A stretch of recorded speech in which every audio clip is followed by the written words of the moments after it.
You think you have time? You don't. Every second you waste is another step toward failure, another opportunity slipping through your fingers, another nail in the coffin of the life you'll never live. Look around. Right now, someone out there is grinding harder than you, outworking you, becoming stronger, while you sit there doing nothing. And soon, they will take everything you ever wanted. The money, the power, the respect. You think it's waiting for you? It's being taken while you hesitate. The world doesn't reward the slow. It doesn't care about the weak. It crushes those who wait and elevates those who move. So wake up right now, because if you don't, you will be left behind, forgotten, just another man who could have been great but chose to remain nothing. Everything you've been taught about life, success, and happiness is a lie. From the moment you were born, society has been conditioning you to be weak. They tell you to be patient, to take your time, to be grateful for what you have. But have you ever stopped and asked yourself why? Why are they so desperate to keep you content with mediocrity? Because weak men are easy to control. A man who is struggling, who is distracted, who is drowning in self-pity is a man who will never rise up and take what's his. And that's exactly what they want. You passive, obedient. Look around. Look at the people in your life. How many of them are truly winning? How many are living the life you dream about? Almost none.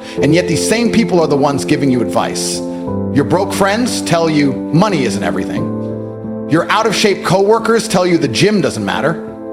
Your miserable relatives tell you to just be happy with what you have, and like a fool, you listen. You allow their mindset to infect you, to keep you in the same pit they've settled for. You don't even question it because it's all you've ever known. The truth is, most people will never escape the loser mindset. They will spend their entire lives making excuses, blaming others, and convincing themselves that success is out of reach. And unless you wake up, unless you start thinking for yourself, you will be one of them. You will spend the next 10, 20, 30 years stuck in the same cycle, wondering why nothing ever changes, watching other men live the life you were too weak to fight for. That should terrify you. The most dangerous thing in the world is not failure, it's comfort. Comfort is what kills ambition. Comfort is what keeps you stuck. The moment you start accepting good enough, you start dying, and that's exactly where you are right now. You've convinced yourself that your current situation is fine. You tell yourself that you're trying your best. You are lying to yourself.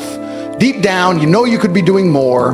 You know you're not pushing yourself. You know you are capable of greater things, yet every single day you settle. You tell yourself you'll start tomorrow, that you'll change when the time is right, but the time will never be right. If you don't act now, you never will. Success is not complicated. It's not reserved for the lucky or the gifted. It's reserved for those who refuse to accept anything less than victory. Every single person you admire, the men who are winning at the highest level, got there because they made a decision. A decision to push beyond their limits, to reject weakness, to embrace the struggle. They didn't wait for permission. They didn't wait for motivation. They forced themselves to become great. And that is exactly what you need to do. Ask yourself, are you truly doing everything in your power to win? Are you waking up early, training your body, sharpening your mind, building wealth, dominating your environment? Or are you making excuses? The answer is obvious. And until you change it, your life will remain exactly as it is. The clock is ticking. The choice is yours. The biggest lie you've ever been told is that life will somehow improve on its own. That if you just wait, if you stay patient, if you trust the process, things will eventually fall into place. That is a trap. That is how weak men stay weak. How losers justify their failures, how the masses remain powerless while a small group of individuals dominate the world. The truth is brutal, but you need to hear it. If you are not actively fighting for your success, you are falling behind. There is no neutral ground. Every second you waste is a second that someone else is using to outwork you, outthink you, and take the opportunities that should have been yours. You see it everywhere. People dragging themselves through life, stuck in the same miserable routine, completely unaware that they are the architects of their own failure. They complain about their circumstances, blame external forces, and convince themselves that they are victims. But what have they actually done to change? Nothing. They drown their frustration in distractions, scrolling through social media, consuming entertainment, numbing themselves with food, alcohol, and pointless conversations. They know deep down that they are wasting their potential, but rather than confront that reality, they choose the easy path. Avoidance, and if you're not careful, if you don't take control of your mind, you will become one of them. The world rewards those who take action. Look at the most powerful men in history, the ones who built empires, who shaped civilizations, who left legacies that will outlive them. Do you think they waited? Do you think they sat around hoping for the right moment to act? No, they moved. They conquered.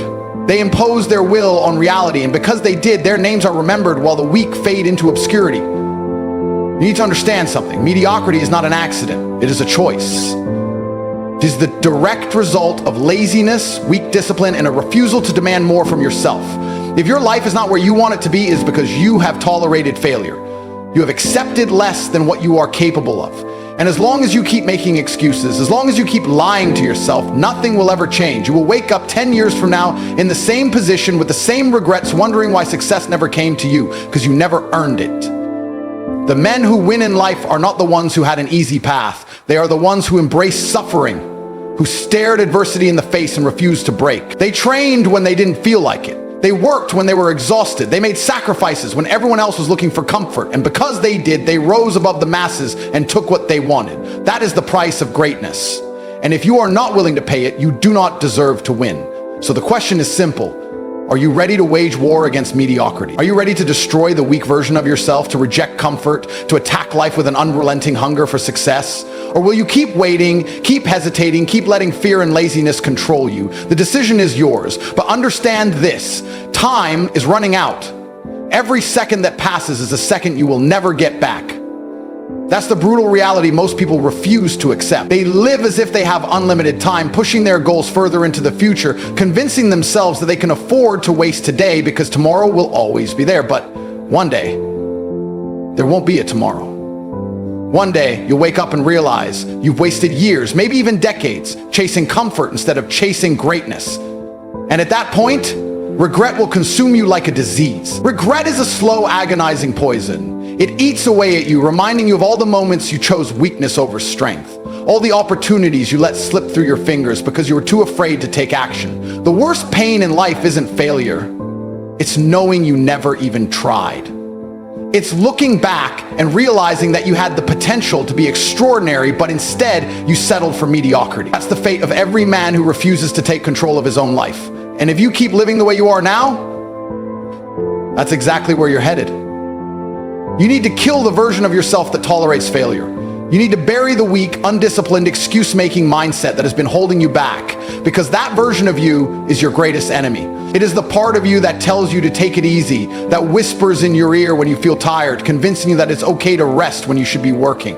It is the voice that justifies every bad decision, every missed opportunity, every wasted moment. And if you don't destroy it, it will destroy you. Success is not about intelligence, it's not about luck. It's about discipline, consistency, and an unbreakable will. The men who win in life are not the ones who had the best circumstances. They're the ones who refused to quit. They're the ones who kept pushing, who forced themselves to get up and work even when they didn't feel like it. They didn't sit around waiting for motivation, hoping that one day they would feel ready. They simply acted. And because they acted, they won.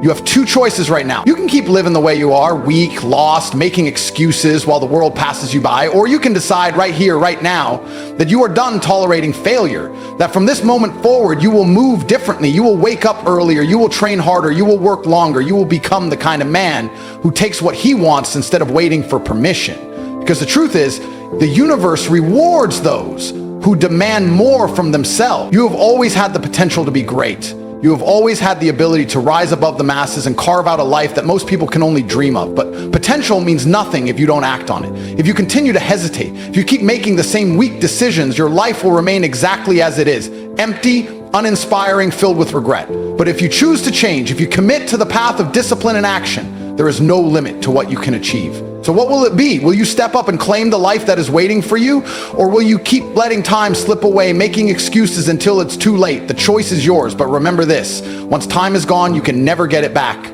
Let me ask you something. Do you actually like being a loser? Be honest. Do you wake up every morning, look in the mirror, and feel proud of the person staring back at you? Or do you feel disgusted? Do you feel like a failure? Because deep down, you already know the answer. You know exactly why your life is stuck in the same miserable cycle, and yet you keep doing the same pathetic things day after day, expecting something to change. It won't. You sit around, scrolling through your phone, watching other men live the life you dream about. You see them in their supercars, in their mansions, flying on private jets, surrounded by success. And instead of asking yourself, how can I make that my reality? You sit there making excuses. You tell yourself they got lucky. You convince yourself they had rich parents, better opportunities, more resources. You lie to yourself because it's easier than accepting the truth. And the truth is simple. They worked harder than you. They were willing to suffer, sacrifice, and endure the pain you refuse to face. You want success. You want respect. You want to escape this loser existence you built for yourself? Then earn it. No one is going to hand you a better life. No one is coming to save you. The world does not care how you feel. It does not care if you're tired, depressed, or unmotivated. Success is not something you deserve. It's something you take. And right now, you're taking nothing. You're sitting there, trapped in a prison of your own making, waiting for some magical moment where life suddenly becomes easier. That moment will never come. Let me tell you something that will change your life if you have the balls to accept it. Losing is a choice. Being broke is a choice. Being fat, lazy, miserable, all choices. You are exactly where you are today because of the decisions you've made. You chose comfort over discipline. You chose distraction over focus. You chose excuses over action. And now you're sitting in the mess you created, too weak to admit that you are the problem. And that's why you're losing. That's why you feel empty inside, because some part of you knows you were meant for more, but instead of rising up, you keep betraying yourself. You hit snooze when you should wake up. You skip the gym when you should train. You waste time when you should be grinding. And the worst part, you justify it. You tell yourself, I'll start tomorrow. Guess what? Tomorrow never comes. Every single second, you are either moving forward or falling behind. Every choice you make is either making you stronger or weaker. And right now, you are choosing to be weak. That should terrify you. This world is a battleground. The strong dominate. The weak get crushed. The successful rise because they refuse to quit. The failures drown in their own excuses. You can either wake up, take control, and start building the life you were meant to have, or you can stay exactly where you are, broke, lost, and watching other men win from the sidelines. So what's it gonna be? You know what separates winners from losers? Winners act, losers hesitate. The world is designed to keep you weak, distracted, and obedient. It feeds you comfort, seduces you with entertainment, and drowns you in useless pleasures, all while stripping you of your power. And guess what? You let it happen. You willingly allow yourself to be programmed into weakness because it's easier than fighting back. You sit there, numbing yourself with endless distractions, video games, junk food, mindless scrolling, convincing yourself that one day you'll get serious. But one day never comes. You tell yourself you'll start the business, hit the gym, fix your life, but you never do. Instead, you keep repeating the same useless habits, hoping for a different outcome. That is the definition of insanity. Look at your daily routine. Be brutally honest. What do you actually do that moves you forward? What actions are you taking that will make you stronger, richer, more powerful? None. You wake up late, waste hours on nonsense, complain about your circumstances, and then wonder why your life never improves. That is a loser's mindset. And as long as you keep thinking like a loser, you will remain one. Life doesn't care about your excuses. It doesn't care if you're tired, unmotivated, or struggling. It rewards those who take what they want and punishes those who wait for permission. No one is coming to save you. No one is going to knock on your door and hand you success. If you want to escape your current reality, you need to wake up and start attacking life with relentless force. That means getting out of bed with purpose, training like a warrior, working like a machine, and refusing to waste even a single second on the things that don't push you forward. Think about the men you admire, the ones who dominate in every aspect of life. Do you think they waste their time? Do you think they sit around feeling sorry for themselves? No, they operate with precision. They wake up before the world, they train their bodies into weapons, they build businesses, they make money, they sharpen their minds, they move with purpose. And that's exactly what you need to do. Right now, you're moving like a sheep, waiting, hoping, wishing. That ends today. From this moment forward, you move like a predator. Calculating, disciplined, unstoppable. The difference between you and the man you want to become is simple. He executes.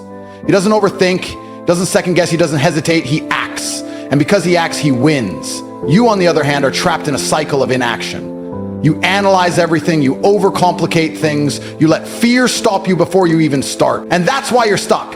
Success is not about knowing everything, it's not about having the perfect plan, it's about doing. Taking the first step, adjusting as you go, and refusing to quit no matter what obstacles come your way. Right now, you are at a crossroads. You can continue living like a weak, hesitant, excuse-making failure, or you can make a decision, a real decision, to change. Not tomorrow, not next week, now. Stop waiting for motivation. Stop waiting for the perfect moment. Take action immediately, because every second you delay, you are falling further behind. And if you don't wake up and start fighting for your life, you will lose this game. So what's your move? Everything comes down to a single moment, a decision. A real decision. Not the weak, half-hearted promises you've been making to yourself for years. Not the empty declarations that this time will be different. A decision backed by by action, by relentless discipline, by an unshakable commitment to escape the mediocrity that has chained you down for so long. Because that's what this really is, a battle, a war between two versions of yourself.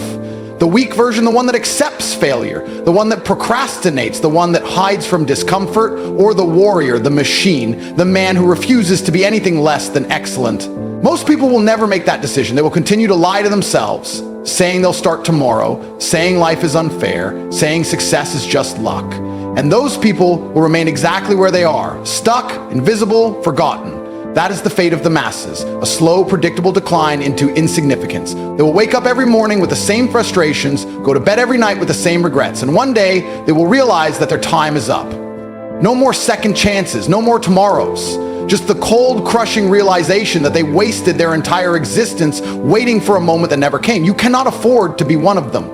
You cannot afford to let time slip through your fingers while you stand around watching others take everything you've ever wanted. Because the truth is, there are men out there who are winning while you hesitate. Right now, someone is grinding, learning, growing, making connections, stacking their wealth, training their body, sharpening their mind, and while they move forward, you sit still, convincing yourself that one day you'll catch up. You won't. Because the longer you wait, the further they get ahead, and soon the gap will be so wide that you'll have no chance of closing it.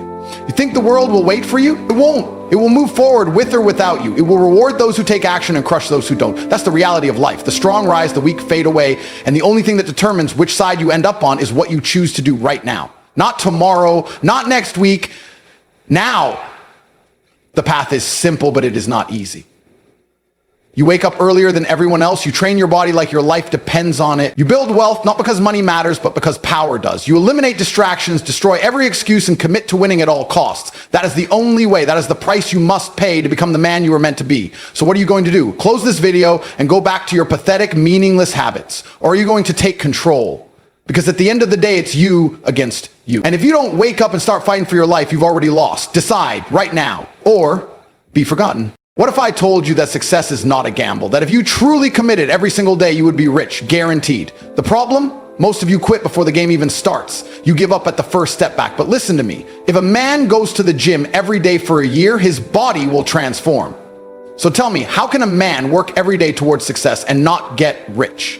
The truth is, you don't fail. You stop trying. Most people are living a fantasy, a delusion so deep they can't even see how pathetic they've become. They sit around broke, miserable, blaming the system, blaming their parents, blaming the government, blaming everyone but themselves. They scroll through social media, watching men with private jets, fast cars, and endless freedom. And instead of studying them, instead of learning how to escape, they sit there and cry. It's not fair. He got lucky. I could never have that.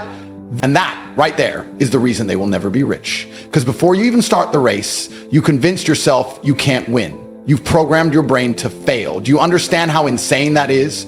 If I put you in a boxing ring and you step in already believing you'll lose, you're finished before the first punch is thrown. Life is the same. Success is the same. Money is the same. The reason you're broke isn't because you lack intelligence. It's not because you weren't born into wealth. And it's definitely not because the world is unfair. The real reason? You haven't worked long enough. You haven't endured enough. You haven't suffered enough. You do something for a few weeks, maybe a couple of months, and the moment it doesn't work, you fold. You throw in the towel like a coward. You sit back down with the rest of the losers and tell yourself, I tried, but you didn't. Trying isn't real. Either you do it or you don't. And when you look at your bank account and it's still empty, you want to act confused, as if success is some kind of lottery. It's not. It's simple. Life is cause and effect, action and reaction. You push hard enough for long enough, and something has to give. The problem is most of you never push long enough. You don't understand that if you committed to something for 5 years, fully, brutally, obsessively committed, you would be a completely different man. 5 years sounds like a long time to the weak-minded, to the guy who can't even focus on a single task for a full week. But if I told you that in just 5 years, you could have total financial freedom, you could wake up in a mansion, drive the cars you've always dreamed of, travel the world with zero limits, never answer to a boss again, if I told you that was guaranteed, would you still hesitate? No. You'd go all in. But here's the kicker. It is guaranteed. The reason you don't believe that is because you've never seen what happens when a man refuses to quit. I'll give you the perfect example. A man who steps into the gym every single day for a year, he will change. No debate. You could hate the gym, you could hate exercise, but if you show up every single day and push yourself to the limit, your body will transform. It's a law of nature. So tell me, how is success any different? If you sit down every single day and learn, if you work on your business, improve your skills, study, apply, grind, build, how is it possible that after 5 years you're still broke? The answer is simple, it's not possible. The only way that happens is if you stopped, if you gave up, if you got distracted, got lazy, got weak. That's the brutal truth nobody wants to hear. People like to pretend success is random, that some people are meant to be rich while others aren't. That is the biggest lie ever sold. The difference between a man with millions and a man with nothing is one thing: relentlessness. The rich man never stopped, the poor man did. And I know exactly what you're thinking right now, but Tate, what if I don't know where to start? What if I pick the wrong thing? Shut up, that's an excuse. Pick anything and start. You'll adjust along the way. You think the man who gets in shape knew the perfect training routine from day one? No, he just showed up. He figured it out as he went. But most of you don't want to hear this because it means you have no excuse. It means that everything you don't have is your fault. It means you are exactly where you deserve to be based on the work you've put in. If that pisses you off, good, should. Use that anger, turn it into something useful. Because if you sit here for another year, watching others win, watching others live the life you want, and you're still in the same place, you have nobody to blame but yourself. Let me tell you a story about two men. Same age, same background, same city. Neither of them had rich parents. Neither of them had connections. Both started from zero. They both hated their jobs, hated being broke, hated the fact that every day looked exactly like the last. But one of them, just one, decided he had enough. One night while the other guy was sitting on his couch, scrolling through nonsense, wasting time, making excuses, this man sat down at his desk and started plotting. He didn't know exactly what he was going to do yet. He didn't have all the answers, but he knew one thing: he was going to get rich or die trying. At first, it was small steps. He researched, he read books, he watched videos, he studied people who were already successful. He absorbed every bit of information he could because knowledge is power, and he understood that before he could build, he had to learn. But here's the key difference. He didn't just sit there consuming information like a mindless fool. He started taking action immediately. Every single thing he learned, he applied, he tested, he failed, he adjusted, and he kept going day in, day out, no breaks, no distractions, no I'll do it tomorrow, just relentless pursuit. Meanwhile, the other guy, he was still talking, still dreaming about success. Instead of chasing it, he'd say, one day I'll start a business. One day I'll get serious. But that day never came. Because every time he had a chance to take action, he chose comfort instead. He chose his bed. He chose video games. He chose another pointless night out. And the funny thing, he still believed he deserved success. He thought it was unfair that other people were getting rich while he was stuck in the same place. But how could it be unfair? The other guy was working while he was sleeping. He was grinding while he was partying. He was building while he was wasting time. Years passed. The first guy, he's a millionaire now. He's free. He wakes up when he wants, goes where he wants, does what he wants. He doesn't check price tags. He doesn't answer to anyone. His time is his own. But the other guy, he's still broke, still miserable, still making excuses. I just wasn't lucky. It's too hard. I tried. But the truth, he never tried. Not really. Because if he had put in just 5 years of ruthless effort, if he had sacrificed like the first guy did, he would be in the exact same position. And that's where most people fail. They see someone winning, and instead of thinking that could be me, they get jealous. They look for reasons why it's impossible for them. But let me tell you something. Success is a math equation. If you put in the right amount of time, effort, focus, and discipline, the result is guaranteed. It might take you longer than someone else. You might have to go through more obstacles, more failures, more suffering, but if you refuse to quit, you will win. That's not my opinion. That's a law of the universe. Think about it. If a man dedicates every single day to improving his physique, can he really look the same after 5 years? No, it's impossible. His body has to change. His strength has to increase. His endurance has to improve. And the same applies to money. If you dedicate 5 years of your life to learning, executing, building, refining, how could you not be rich? It's not even a question of if, it's only a question of when. And yet, most people will never experience that because they never start. Or worse, they start, hit a wall, and give up like cowards. They expect the road to be easy. They think success should come quickly, effortlessly. But that's not how life works. The game will test you. It will throw obstacles in your way. It will demand that you prove how badly you want it. And most of you, you'll fail that test. You'll crumble at the first sign of difficulty. But the ones who don't, the ones who refuse to back down, those are the ones who make it. Those are the ones who wake up rich, free, untouchable. So ask yourself, Which man are you? The one who keeps talking, dreaming, complaining, or the one who makes a decision and never looks back? Because the choice is yours. It always has been. You wake up every day and tell yourself you're going to change. You swear that this time you're serious. You promise that starting tomorrow, you'll get your life together. But then the day goes by, and what do? Nothing. You scroll your phone, you waste time, you push your dreams further down the road, convincing yourself there's still time. But let me tell you something. There isn't. You are running out of time. Right now, this very second, you are either moving towards success or falling deeper into failure. There is no pause button. There is no neutral ground. Every moment you waste is a moment you will never get back. And one day you will look in the mirror and realize you're too old, too weak, too far behind to fix it. And when that day comes, regret will eat you alive. Do you understand what that means? You will sit there old and tired, knowing you had the chance to be rich, to be powerful, to be the man you always wanted to be, and you threw it away. Not because you weren't smart enough, not because you weren't capable, but because you were lazy, because you chose comfort over discipline. And there is nothing more painful than knowing you had all the potential in the world and you wasted it. You see rich men driving past you in their supercars and you think, I wish that was me, but it could have been you. If you had started years ago, if you had committed to the grind, if you had refused to quit, you would already be at the top. But instead, you're still here, still struggling, still stuck. And deep down, you know it's your fault. I've seen men throw away their lives because they couldn't control themselves. They let distractions take over. They let fear hold them back. They let their emotions dictate their actions.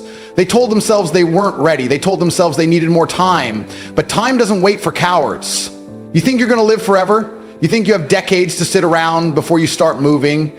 Look around you. People die every single day. They wake up thinking they have time, and by the evening, they're gone. No warning, no second chances. And if you were to die tomorrow, could you say you gave this life everything you had? Could you say you tried? Could you say you left nothing on the table? Or would you die knowing you were a failure, knowing you never even scratched the surface of your true potential?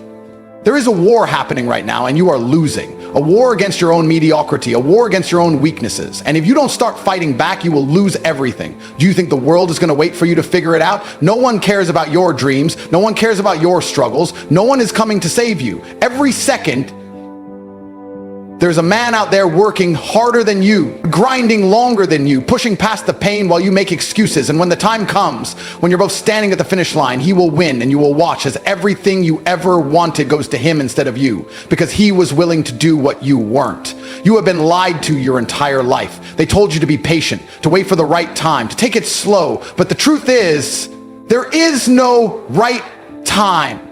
The only time you have is now. If you are not working, you are failing. If you are not progressing, you are falling behind. And the worst part, you know I'm right. You feel it in your gut. That sinking feeling when you realize you've wasted years. That burning regret when you see someone else living the life you wanted. That quiet voice in your head telling you I could have been more. That is the truth clawing at your soul, screaming at you to wake up before it's too late.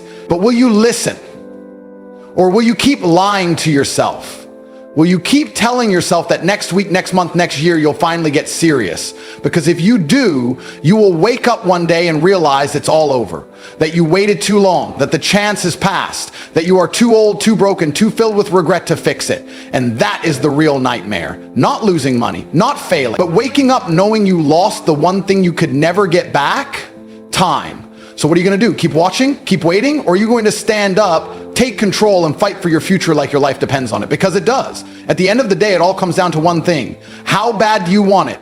Because let me tell you something. The world doesn't care about your excuses. It doesn't care about your feelings. It doesn't care if you're tired, if you're struggling, if life has been unfair to you. The only thing that matters is whether you win or lose. And right now, most of you are losing. Not because you don't have the ability, not because you don't have the intelligence, but because you refuse to suffer for success. You refuse to push through the pain. You refuse to get up when life knocks you down. You sit there feeling sorry for yourself while other men outwork you, outthink you, outfight you. And then you wonder why you're broke. You wonder why you're stuck. You wonder why nothing in your life changes. It changes when you change.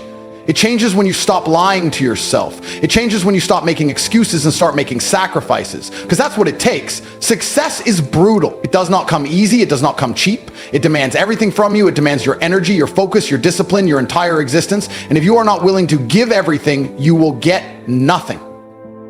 That's the reality. No shortcuts, no lucky breaks, just a battlefield where the strong survive and the weak get crushed. And if you're sitting there thinking, but Tate, what if I fail? Good. Fail, get knocked down, get humiliated, feel the pain of losing, and then stand back up and go again. Because that's what separates winners from losers. Winners don't quit when it gets hard. They thrive in hardship. They see pain as fuel. They use setbacks as motivation. But losers fold. Losers look for an easy way out. Losers quit at the first sign of resistance. And that's why losers stay losers while winners keep winning. You think life is unfair? You're damn right it is. The rich get richer, the powerful stay in control, and the weak get left behind. That's how it has always been. That's how it will always be. And you have two choices. Become one of the winners or get crushed by them. There is no in between. There is no middle ground. You either rise to the top or you become another forgotten nobody, drowning in mediocrity. And if that scares you, good, it should. Because this world does not have mercy for the weak. It does not give handouts. It does not care how hard your life has been. It only cares about results. You either perform or you get left behind. You think money is just going to fall into your lap? You think success is going to magically find you one day? Wake up. Every second you waste is a second another man is building his empire. Every moment you spend hesitating is a moment someone else is taking action. And when the time comes, when the real winners of this world have claimed their wealth, their power, their freedom, do you think they're going to look back and say, hey, let's make sure the lazy ones get a piece too? Never. They will enjoy their lives while you suffer because you had the exact same opportunity and you threw it away. This is your last warning. This is the moment where you either change or you stay broke forever. I don't care if it's hard. I don't care if you're tired. You have no other choice but to succeed. Get up, work harder than you've ever worked. Stay disciplined when no one is watching. Make sacrifices while everyone else is wasting time. Because if you don't, one day you'll wake up and realize it's too late. And that regret, that pain of knowing you could have been more, but you were too weak, too lazy, too afraid, that will be the most unbearable suffering of all. You either get rich or you die trying. There is no other way. You are going to die. And when that day comes, when you're staring at the ceiling, gasping for your last breath, the only thing racing through your mind will be this: did I waste my life?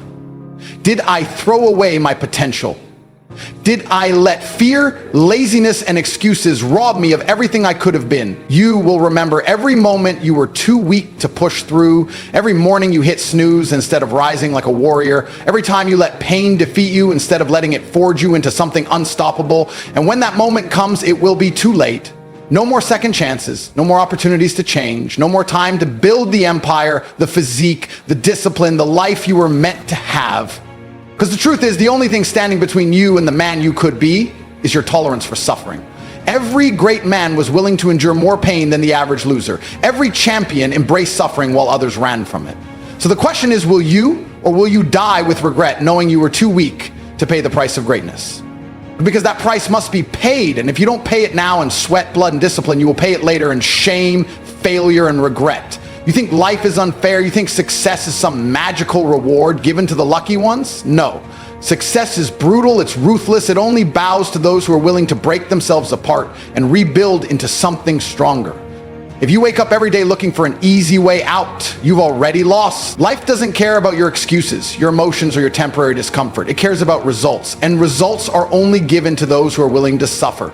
You want willpower? Then stop waiting to feel like it. Stop waiting for the right moment. The right moment is now, and it always will be now. The weak wait, the strong take action. The problem with most men today is they think pain is something to be avoided. They've been told all their lives that suffering is bad, that discomfort should be minimized, that happiness comes from living an easy, comfortable life. But look around, who are the most miserable people? The ones drowning in comfort, the ones who have never had to fight for anything, the ones who crumble the moment life punches them in the face.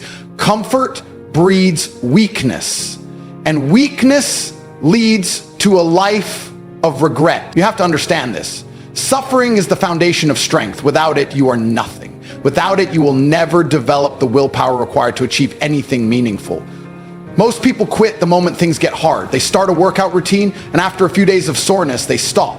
They try to build a business, and the first failure sends them running back to mediocrity. They say they want to change, but the second discomfort creeps in, they fold.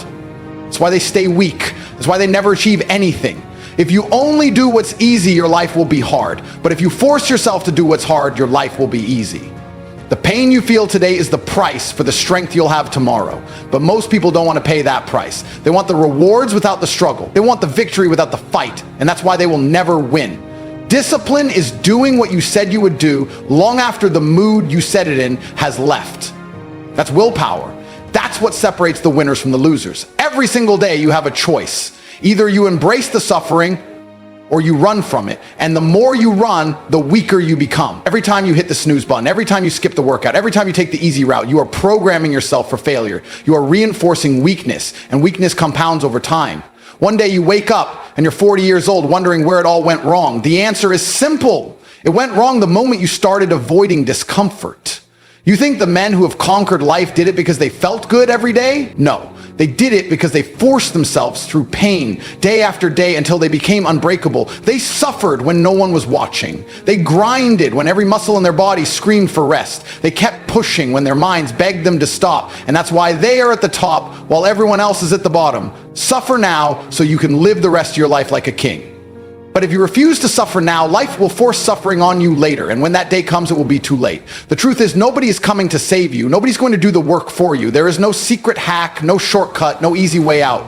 It's just you, your willpower, and your ability to endure pain. Every great man understands this. Pain is the gateway to power. The body wants to quit long before the mind does. Your brain will tell you to stop, but that's where the battle begins. The moment your mind screams at you to give up is the moment you must push even harder. That's when you build true willpower. That's when you separate yourself from the rest. It's supposed to be hard. If it were easy, everybody would do it. The fact that it's hard is what makes it valuable. If you are waiting for motivation, you are already weak. Motivation is unreliable. It comes and goes like the wind, but discipline is forever. Discipline is waking up and doing what you need to do, even when every cell in your body tells you to stop. Discipline is showing up, grinding, and pushing forward, even when it feels like the world is against you. The pain of discipline weighs ounces, but the pain of regret weighs tons. And you do not want to wake up one day full of regret, knowing you had every chance to change, but you were too weak to take it. So I'll ask you again, are you willing to suffer? Are you willing to endure pain? Because if you are, then nothing can stop you. No obstacle, no failure, no setback will ever break you. Willpower is not something you are born with. It is something you forge through suffering. And once you understand that, once you fully embrace it, you will become unstoppable. Now go out there and earn your greatness. There comes a point in every man's life where he has to make a choice: stay weak or suffer his way to greatness. Some men step up, embrace the pain, and build themselves into warriors. Others run, hide, and fade into a life of mediocrity. The difference between them isn't intelligence, luck, or talent. It's willpower, the ability to suffer through the struggle without breaking. Every great man in history has had to make that choice. And the ones who chose suffering became legends. Because suffering is the price you pay for strength. It's not a punishment, it's a test. And most people fail. Take a look at the man who refused to fail, David Goggins. This was a man who had every excuse in the world to quit. Fat, out of shape, miserable. He could have accepted the life he had, blamed his past, and lived as a loser. But he didn't. He made a choice to suffer, to break himself down completely and rebuild into something unstoppable. He forced himself to run when his lungs burned, to train when his body begged him to stop. He shattered the limits his mind had placed on him. Not because it was easy, not because he wanted to, but because he had to. He understood that pain was the only path to strength. That's what makes the difference. That's what separates warriors from the weak. Most people don't get this. They think the struggle is unfair. They complain that life is too hard.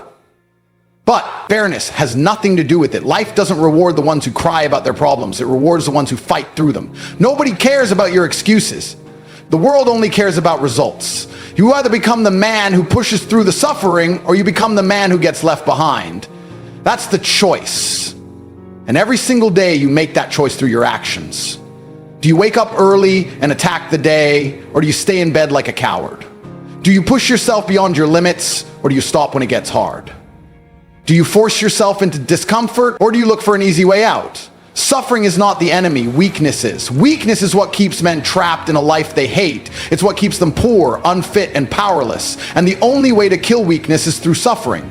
You think the greatest men in history got there by avoiding pain? No, they embraced it, they thrived in it, they became addicted to it. The more you suffer, the stronger you get.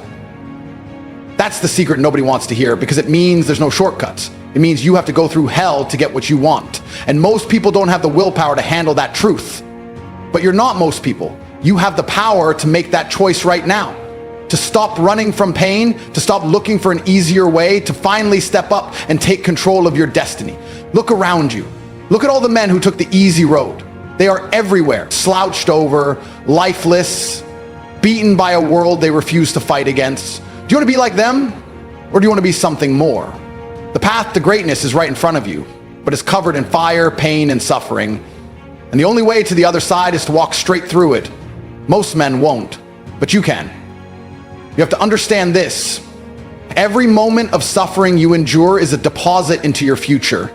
Every drop of sweat, every ounce of pain, every second of struggle is building something inside you. It's forging an unbreakable will. It's crafting the kind of man who can withstand anything life throws at him.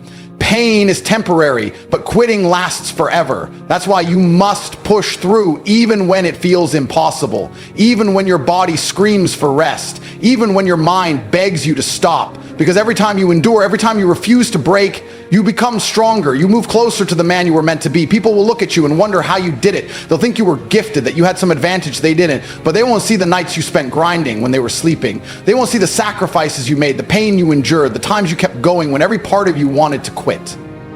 And that's the difference. That's why you'll win, and they won't. Because you made the choice to suffer. You chose to embrace the hardship, to welcome the struggle, to refuse to be anything less than great. And that choice will set you apart from everyone else. So ask yourself right now, what kind of man are you going to be?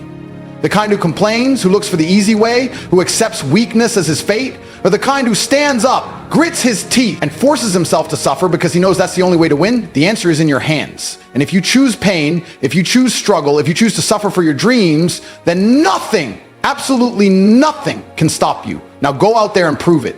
The truth about suffering is that most men will never embrace it. Not because they can't, but because they are mentally weak. They have been programmed to believe that struggle is something to avoid, that pain is something to escape from. Society has trained them to seek comfort, to settle for mediocrity, to live a life of quiet desperation, never pushing beyond their limits, and that is exactly why they will never be great. Because the moment a man runs from discomfort, he signs his own death warrant. He has already lost. You see it everywhere. Men who are stuck in jobs they hate, bodies they despise, relationships that drain them. They complain, they make excuses, but they never change. Why? Because change requires suffering. It requires doing things you don't want to do, waking up when you don't feel like it, grinding when every fiber of your being wants to quit. And that is where most men break. Not because they aren't capable, but because they have convinced themselves that suffering is unnatural, that life is supposed to be easy. But nothing in this world is easy. Everything you want is on the other side of pain. If you refuse to endure that pain, you will stay exactly where you are, weak, powerless, and forgotten. This is why the majority of men will die without ever reaching their potential. They were given the same 24 hours as everyone else, the same opportunities, the same chances, but they lacked the willpower to suffer through the process. They wanted results without sacrifice, rewards without effort, victory without battle. That is not how life works. The universe does not reward the lazy, it rewards the relentless. And if you want to rise above the weak, you must be willing to do what they won't. Embrace the suffering that they fear. Fear is what holds most men back. The fear of failure, the fear of judgment, the fear of pain. But fear is nothing more than an illusion. It is a mental barrier designed to keep you weak. And the only way to destroy it is through action. Every time you push through discomfort, every time you force yourself to keep going when you want to stop, you are killing that fear. You are training your mind to become stronger, harder, more unbreakable. Pain is the forge where warriors are made. If you refuse to step into the fire, you will never be anything more than average. But here's the brutal reality. Most men don't actually want to be great. They say they do. They talk about success, about discipline, about becoming the best version of themselves. But when it's time to suffer, when it's time to endure the sacrifice, they crumble. They choose comfort over greatness. They choose distraction over discipline. And then they wonder why their lives never change. You either suffer the pain of discipline or the pain of regret. One of them is temporary. The other will haunt you for the rest of your life. There is no easy way out, no secret formula, no shortcut.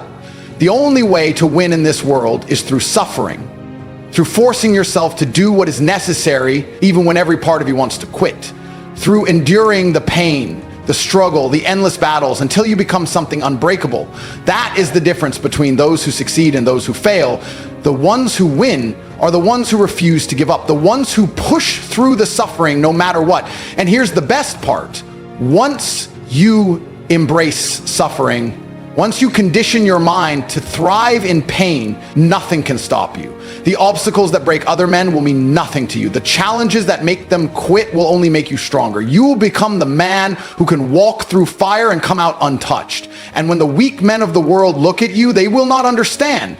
They will wonder how you did it, how you became so disciplined, so powerful, so untouchable. But they will never know, because they never made the choice. They never forced themselves to suffer. So ask yourself right now, are you willing to do what it takes? Are you willing to embrace the suffering that will make you great? Or will you be like the rest, comfortable, weak, forgettable? The choice is yours. But remember this, every second you waste avoiding suffering is a second you could have spent becoming stronger. Time is running out. Make the right choice. The difference between the winners and the losers in this world is simple. One group is willing to suffer and the other isn't. That's it. That's the whole game. You look at the strongest men, the most disciplined warriors, the most powerful individuals in history, and they all share one trait. They endured suffering while others ran from it. They didn't pray for comfort. They didn't sit around waiting for motivation. They forced themselves through the fire again and again until their minds became steel. And that is why they stand at the top, while the weak waste their days making excuses. The problem is, most people see suffering as something negative. They think pain is something to be avoided, something unfair, something that life shouldn't have given them. But they don't understand. Suffering is not a punishment. It is a gift. It is the very thing that will forge you into the man you are supposed to become. The struggle is where strength is created. Without it, you stay weak. Without it, you remain just another average person who talks about success but never earns it. The world is full of these men. Guys who spend years saying they'll change, that they'll start grinding, that they'll transform their bodies, their finances, their mentality, but they never do because they refuse to suffer. And that's why so few people ever make it, because they are terrified of discomfort. They want the rewards without the sacrifice. They want the six-pack without the brutal workouts. They want wealth without the sleepless nights of grinding. They want discipline without ever being forced to struggle through exhaustion. It doesn't work that way. Suffering is the entry fee for greatness. If you're not willing to pay it, you will never be great. It's that simple. The moment you stop avoiding suffering and start embracing it, you unlock an entirely new level of power, because when you train yourself to be comfortable in discomfort, nothing can break you. The cold, the hunger, the fatigue, the failures, none of it will stop you. Most men crumble when things get hard. They fall apart the second life doesn't go their way. But the ones who are truly dangerous, the ones who succeed at everything they do, are the ones who refuse to quit. The ones who wake up tired and still go to the gym. The ones who feel like quitting but force themselves to keep going. The ones who suffer and instead of complaining, use that pain as fuel to push harder. Think about it. Every moment of suffering you endure is making you stronger than the man who quit. Every rep at the gym when you're exhausted is building a body that weak men will envy. Every extra hour of work when others have stopped is setting you apart from those who will never escape mediocrity. Pain is the currency of success. You either pay up now or you spend your life broke, mentally, physically, and financially. The reality is, most men will never experience what it feels like to be truly powerful. They will never know what it means to look in the mirror and see a warrior staring back, because they have never suffered enough to become one. They have spent their lives hiding from the very thing that would have transformed them. And that is why they stay weak, they stay stuck, they stay trapped in a cycle of laziness, procrastination, and regret, watching from the sidelines as real men rise above them. But that doesn't have to be you. Right now, in this moment, you have a choice. You can continue doing what you've always done, avoiding suffering, chasing comfort, making excuses, or you can make the decision to suffer on purpose, to wake up earlier, train harder, work longer, to do what weak men won't. Because the second you make that choice, your entire life changes. Suddenly, the things that used to seem impossible become routine. The discipline you once lacked becomes effortless. You become the type of man who doesn't need motivation, who doesn't need external validation, who doesn't care what anyone thinks, because you have built yourself through suffering, and you know that no one can take that away from you. Most people will read this and nod their heads, agreeing with every word, but then go right back to their old habits. They will tell themselves that tomorrow they will start, that next week they will change, but next week turns into next year, and before they know it, they've wasted a lifetime avoiding the very thing that would have saved them. There is no tomorrow. There is only now.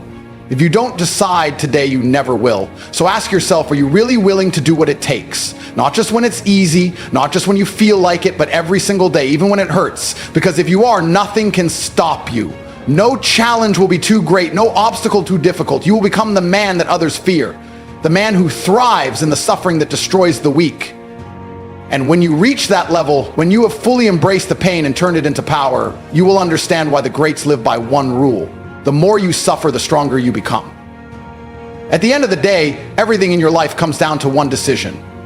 Will you suffer for greatness, or will you take the easy way out and remain weak? That's it. That's the defining factor between the men who conquer life and the ones who spend their days making excuses, blaming their circumstances and decisions. That's where you make the mistake of blaming your circumstances and watching from the sidelines. The truth is brutal, but it's simple.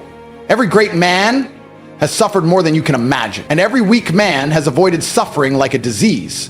So the question is, which one are you going to be? Most people spend their entire lives lying to themselves. They say they want success, but when they're faced with the choice between suffering and comfort, they pick comfort every single time. They want to be in shape, but they skip workouts because they're tired. They want money, but they waste time scrolling on their phone instead of working. They say they want to be disciplined, but when it gets difficult, they quit. And then they wonder why they're stuck. The world doesn't reward intentions. It rewards results. Nobody cares what you wanted to do. Nobody respects what you almost accomplished. You either did it or you didn't. You either forced yourself through the suffering or you gave up like everybody else. But the real tragedy, most people never realize how powerful they could have been because they never pushed themselves hard enough to find out. They never suffered enough to unlock that version of themselves. Imagine if you had done the hard thing every time it was presented to you. Imagine if instead of quitting, you had forced yourself to keep going. Where would you be right now? What kind of man would you have become? The life you want exists, but it's on the other side of suffering. And the only way to get there is to embrace it fully, without hesitation, without fear, without excuse. Understand this: pain is not your enemy. Pain is your greatest ally. Every moment of suffering is sharpening you, hardening you, making you stronger. While the rest of the world complains about how hard life is, you need to smile because you know something they don't. You know that the suffering is turning you into something unstoppable. Most men will never understand this. They think happiness comes from avoiding pain. That's why they seek distractions, entertainment, cheap dopamine, anything to numb the fact that they are weak. But real happiness comes from proving to yourself that you are a warrior, that you can endure anything, that nothing can break you. And once you reach that level, life becomes simple. No more hesitation, no more doubt, no more wasted time. You wake up and do what needs to be done, whether you feel like it or not. You stop looking for motivation because you don't need it. You don't complain, you don't make excuses, you don't seek sympathy, because you have trained yourself to thrive in the suffering that destroys other men. You have built a mind that is unbreakable. Most people will never experience that. They will stay trapped in their own weakness, waiting for some magical moment when it all becomes easy, but that moment never comes, and deep down they know it. That's why so many men walk around miserable, drowning in regret, because they know they should have done more. There is no worse pain than knowing you could have been great, but you were too weak to suffer for it. That's what haunts people at the end of their lives. Not the failures, not the losses, but the fact that they never even tried hard enough to find out what they were capable of. You are at a crossroads right now. You can walk away, ignore this, go back to your comfortable little life, and keep telling yourself that one day you'll change. Or you can make the decision right here, right now, that you will suffer on purpose, that you will wake up earlier, train harder, work longer, that you will chase discomfort, that you will stop negotiating with yourself, that you will become the man who does what weak men won't, that you will suffer more than anybody else so that one day you will stand at the top while they stay exactly where they are. But understand this: if you don't do it now, you never will. You will never feel ready. You will never feel like starting. That's why weak men never do. The difference between winners and losers is that winners act in spite of their feelings. They suffer because they know suffering leads to power. They don't wait for motivation, they create discipline. They don't wait for permission, they take action. So what are you going to do? Are you going to step up, suffer, and take what's yours? Or are you going to keep lying to yourself, keep hiding from discomfort, keep pretending that one day it'll be easier? Because I promise you, it won't. The only thing that changes is whether you step up now or waste another year doing nothing. This is it. There is no later. There is no next time. There is only right now. And if you don't choose suffering, you're choosing weakness. If you don't choose discipline, you're choosing failure. If you don't choose to become the strongest version of yourself, you are choosing to remain weak. The choice is yours. But just remember, every second you hesitate, someone else is out there suffering for the life you say you want. And when the time comes, he will be the one standing on top. Not you. Your mindset is the single most important factor in determining your success or failure. Look around.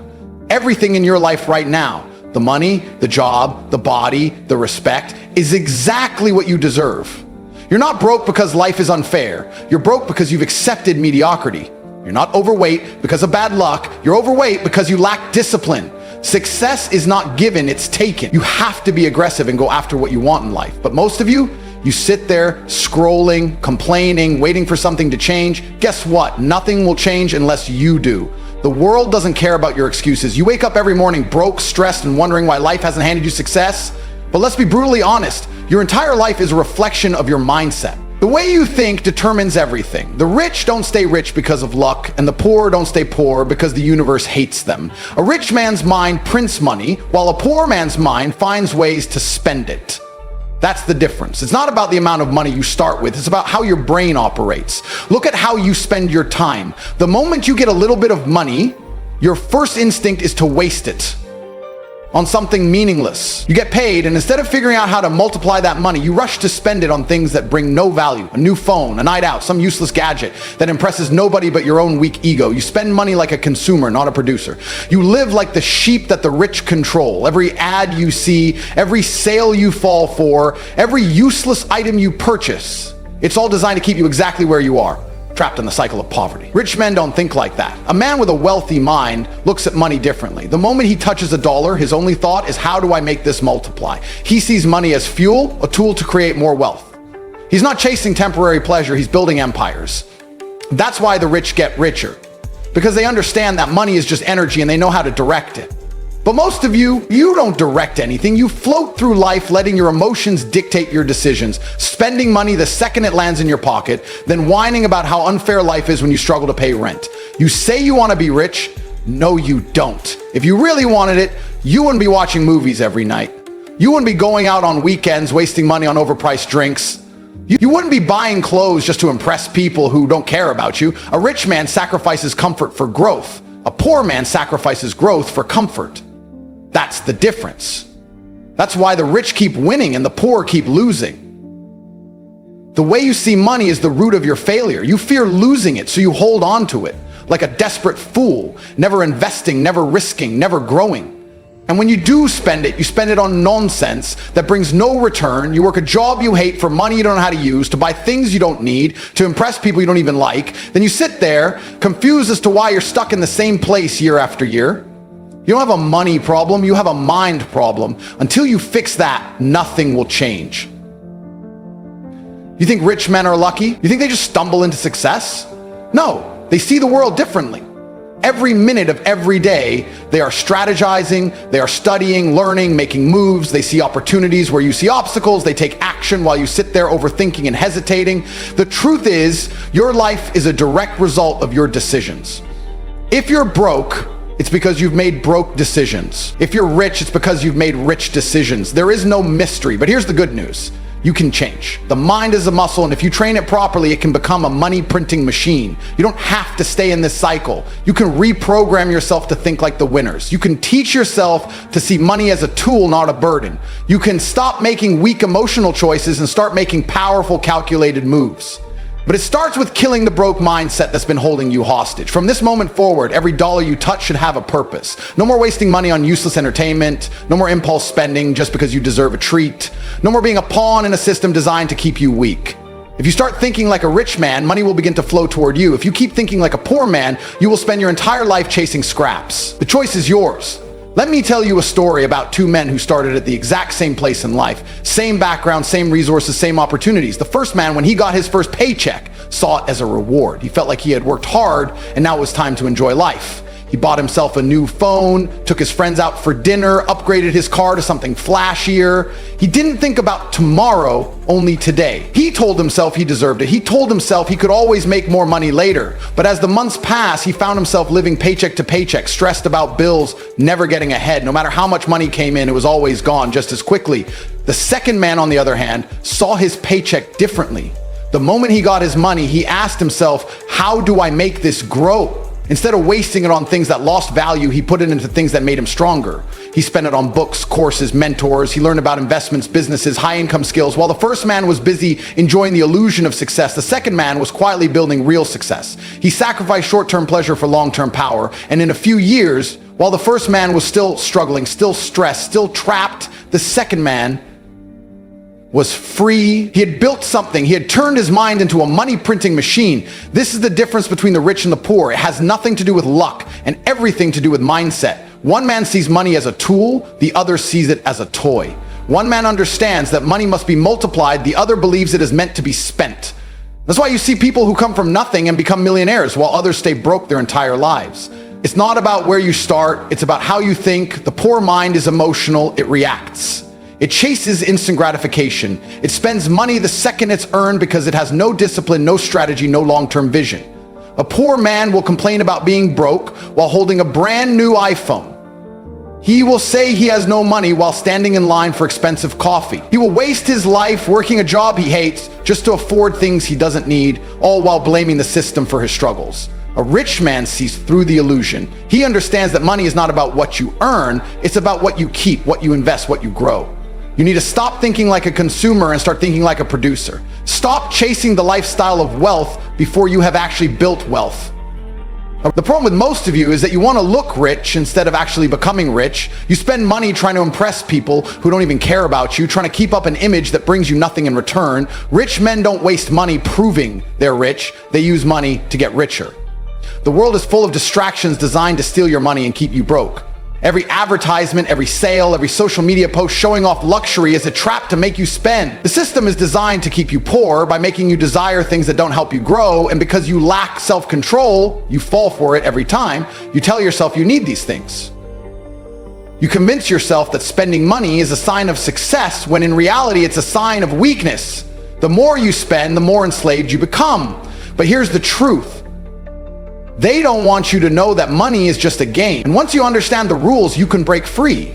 The moment you stop thinking like a consumer and start thinking like an investor, your entire life will change. Instead of looking at money as something to spend, you'll see it as something to grow. Instead of fearing investment, you'll seek it. Instead of working for money, you'll learn how to make money work for you. And once you reach that level, life becomes limitless. The rich mind is not born, it's built. It's trained, it's developed through discipline, through sacrifice, through the relentless pursuit of knowledge and opportunity. If you want to escape the cycle of poverty, you need to start making different decisions. You need to stop acting like a poor man and start thinking like a rich man.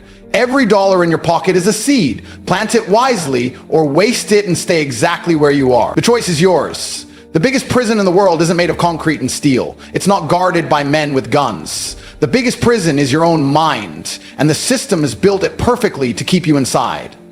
You wake up every day not realizing that you are a slave, not to a person, not to a government, but to a system designed to keep you poor. From the moment you were born, they programmed you. They told you to go to school, get good grades, get a job, save money, retire at 65. That's not a plan for success. That's a plan for control. They need you to be just smart enough to work, but never smart enough to escape. They give you just enough money to survive, but never enough to be free. And because you've been trained to think this way your entire life, you never even question it. You've been taught to fear risk, to avoid failure, to play it safe. They don't want you to invest. They don't want you to start a business. They don't want you to understand money, because the moment you do, the system loses control over you.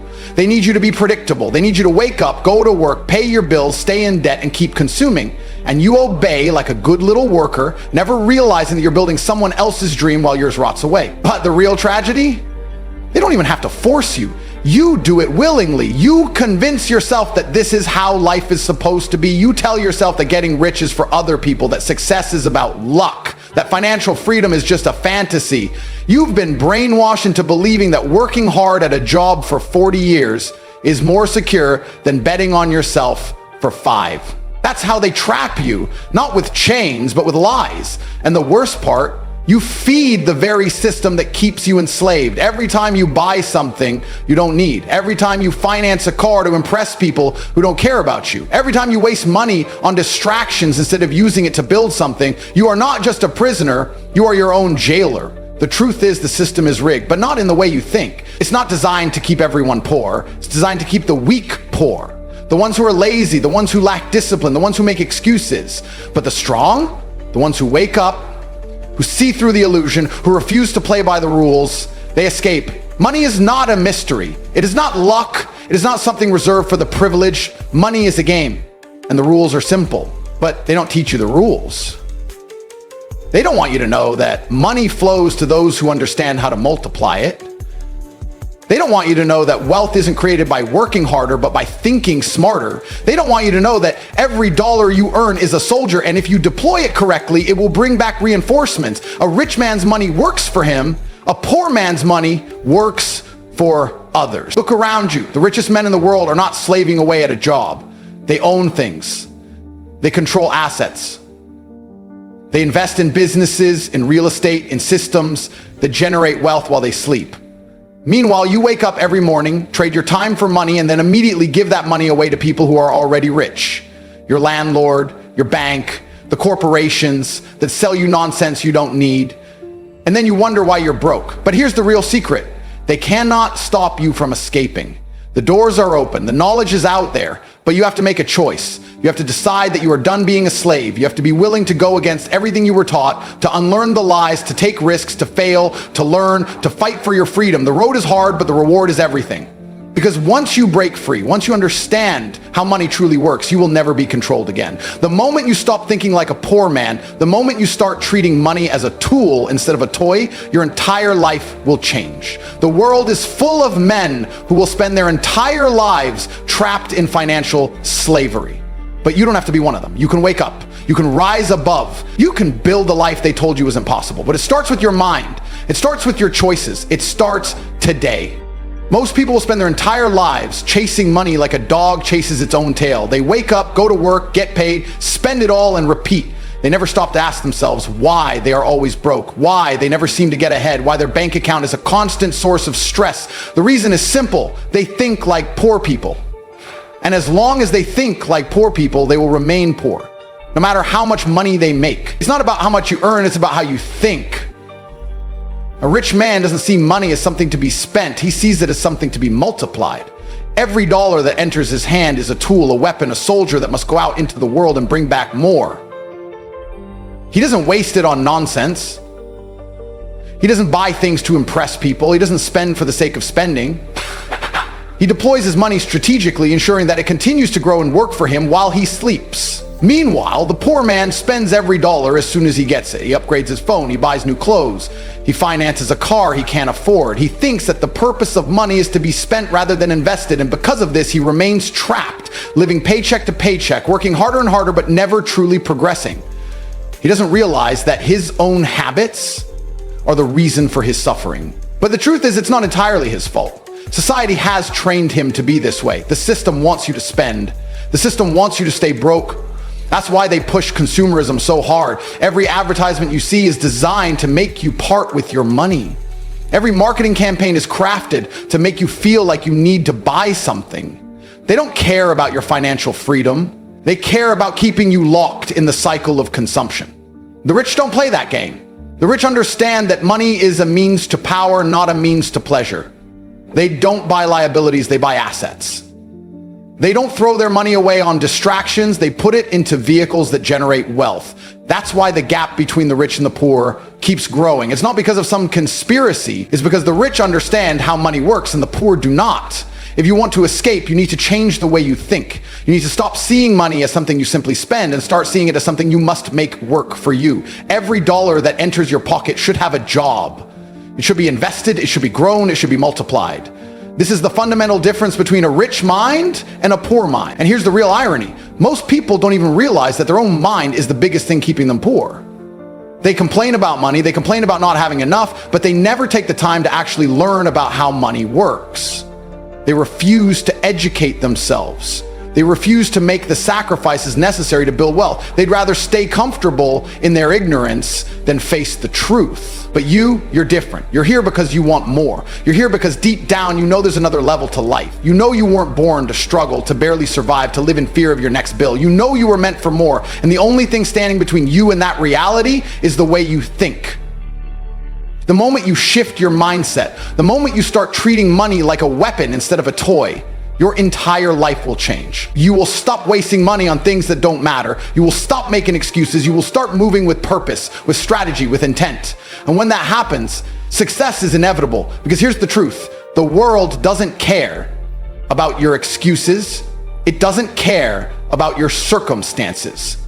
It only cares about results. You can either continue playing the game like a pawn, following the rules they set for you, or you can rise above, learn the real rules of money, and play to win. The choice is yours. You have two choices right now. Continue living the way you always have, or wake up and take control of your life. Most people will never make that decision. They will keep wasting time, keep making excuses, keep playing the game on someone else's terms, and then one day they will wake up old, broke, and full of regret. They will look back at their life and realize they wasted it chasing things that never mattered, working jobs that never fulfilled them, and living in a system that was designed to keep them in place. They will realize they never truly lived, they just existed. But you don't have to be like them. You don't have to accept the life you've been given.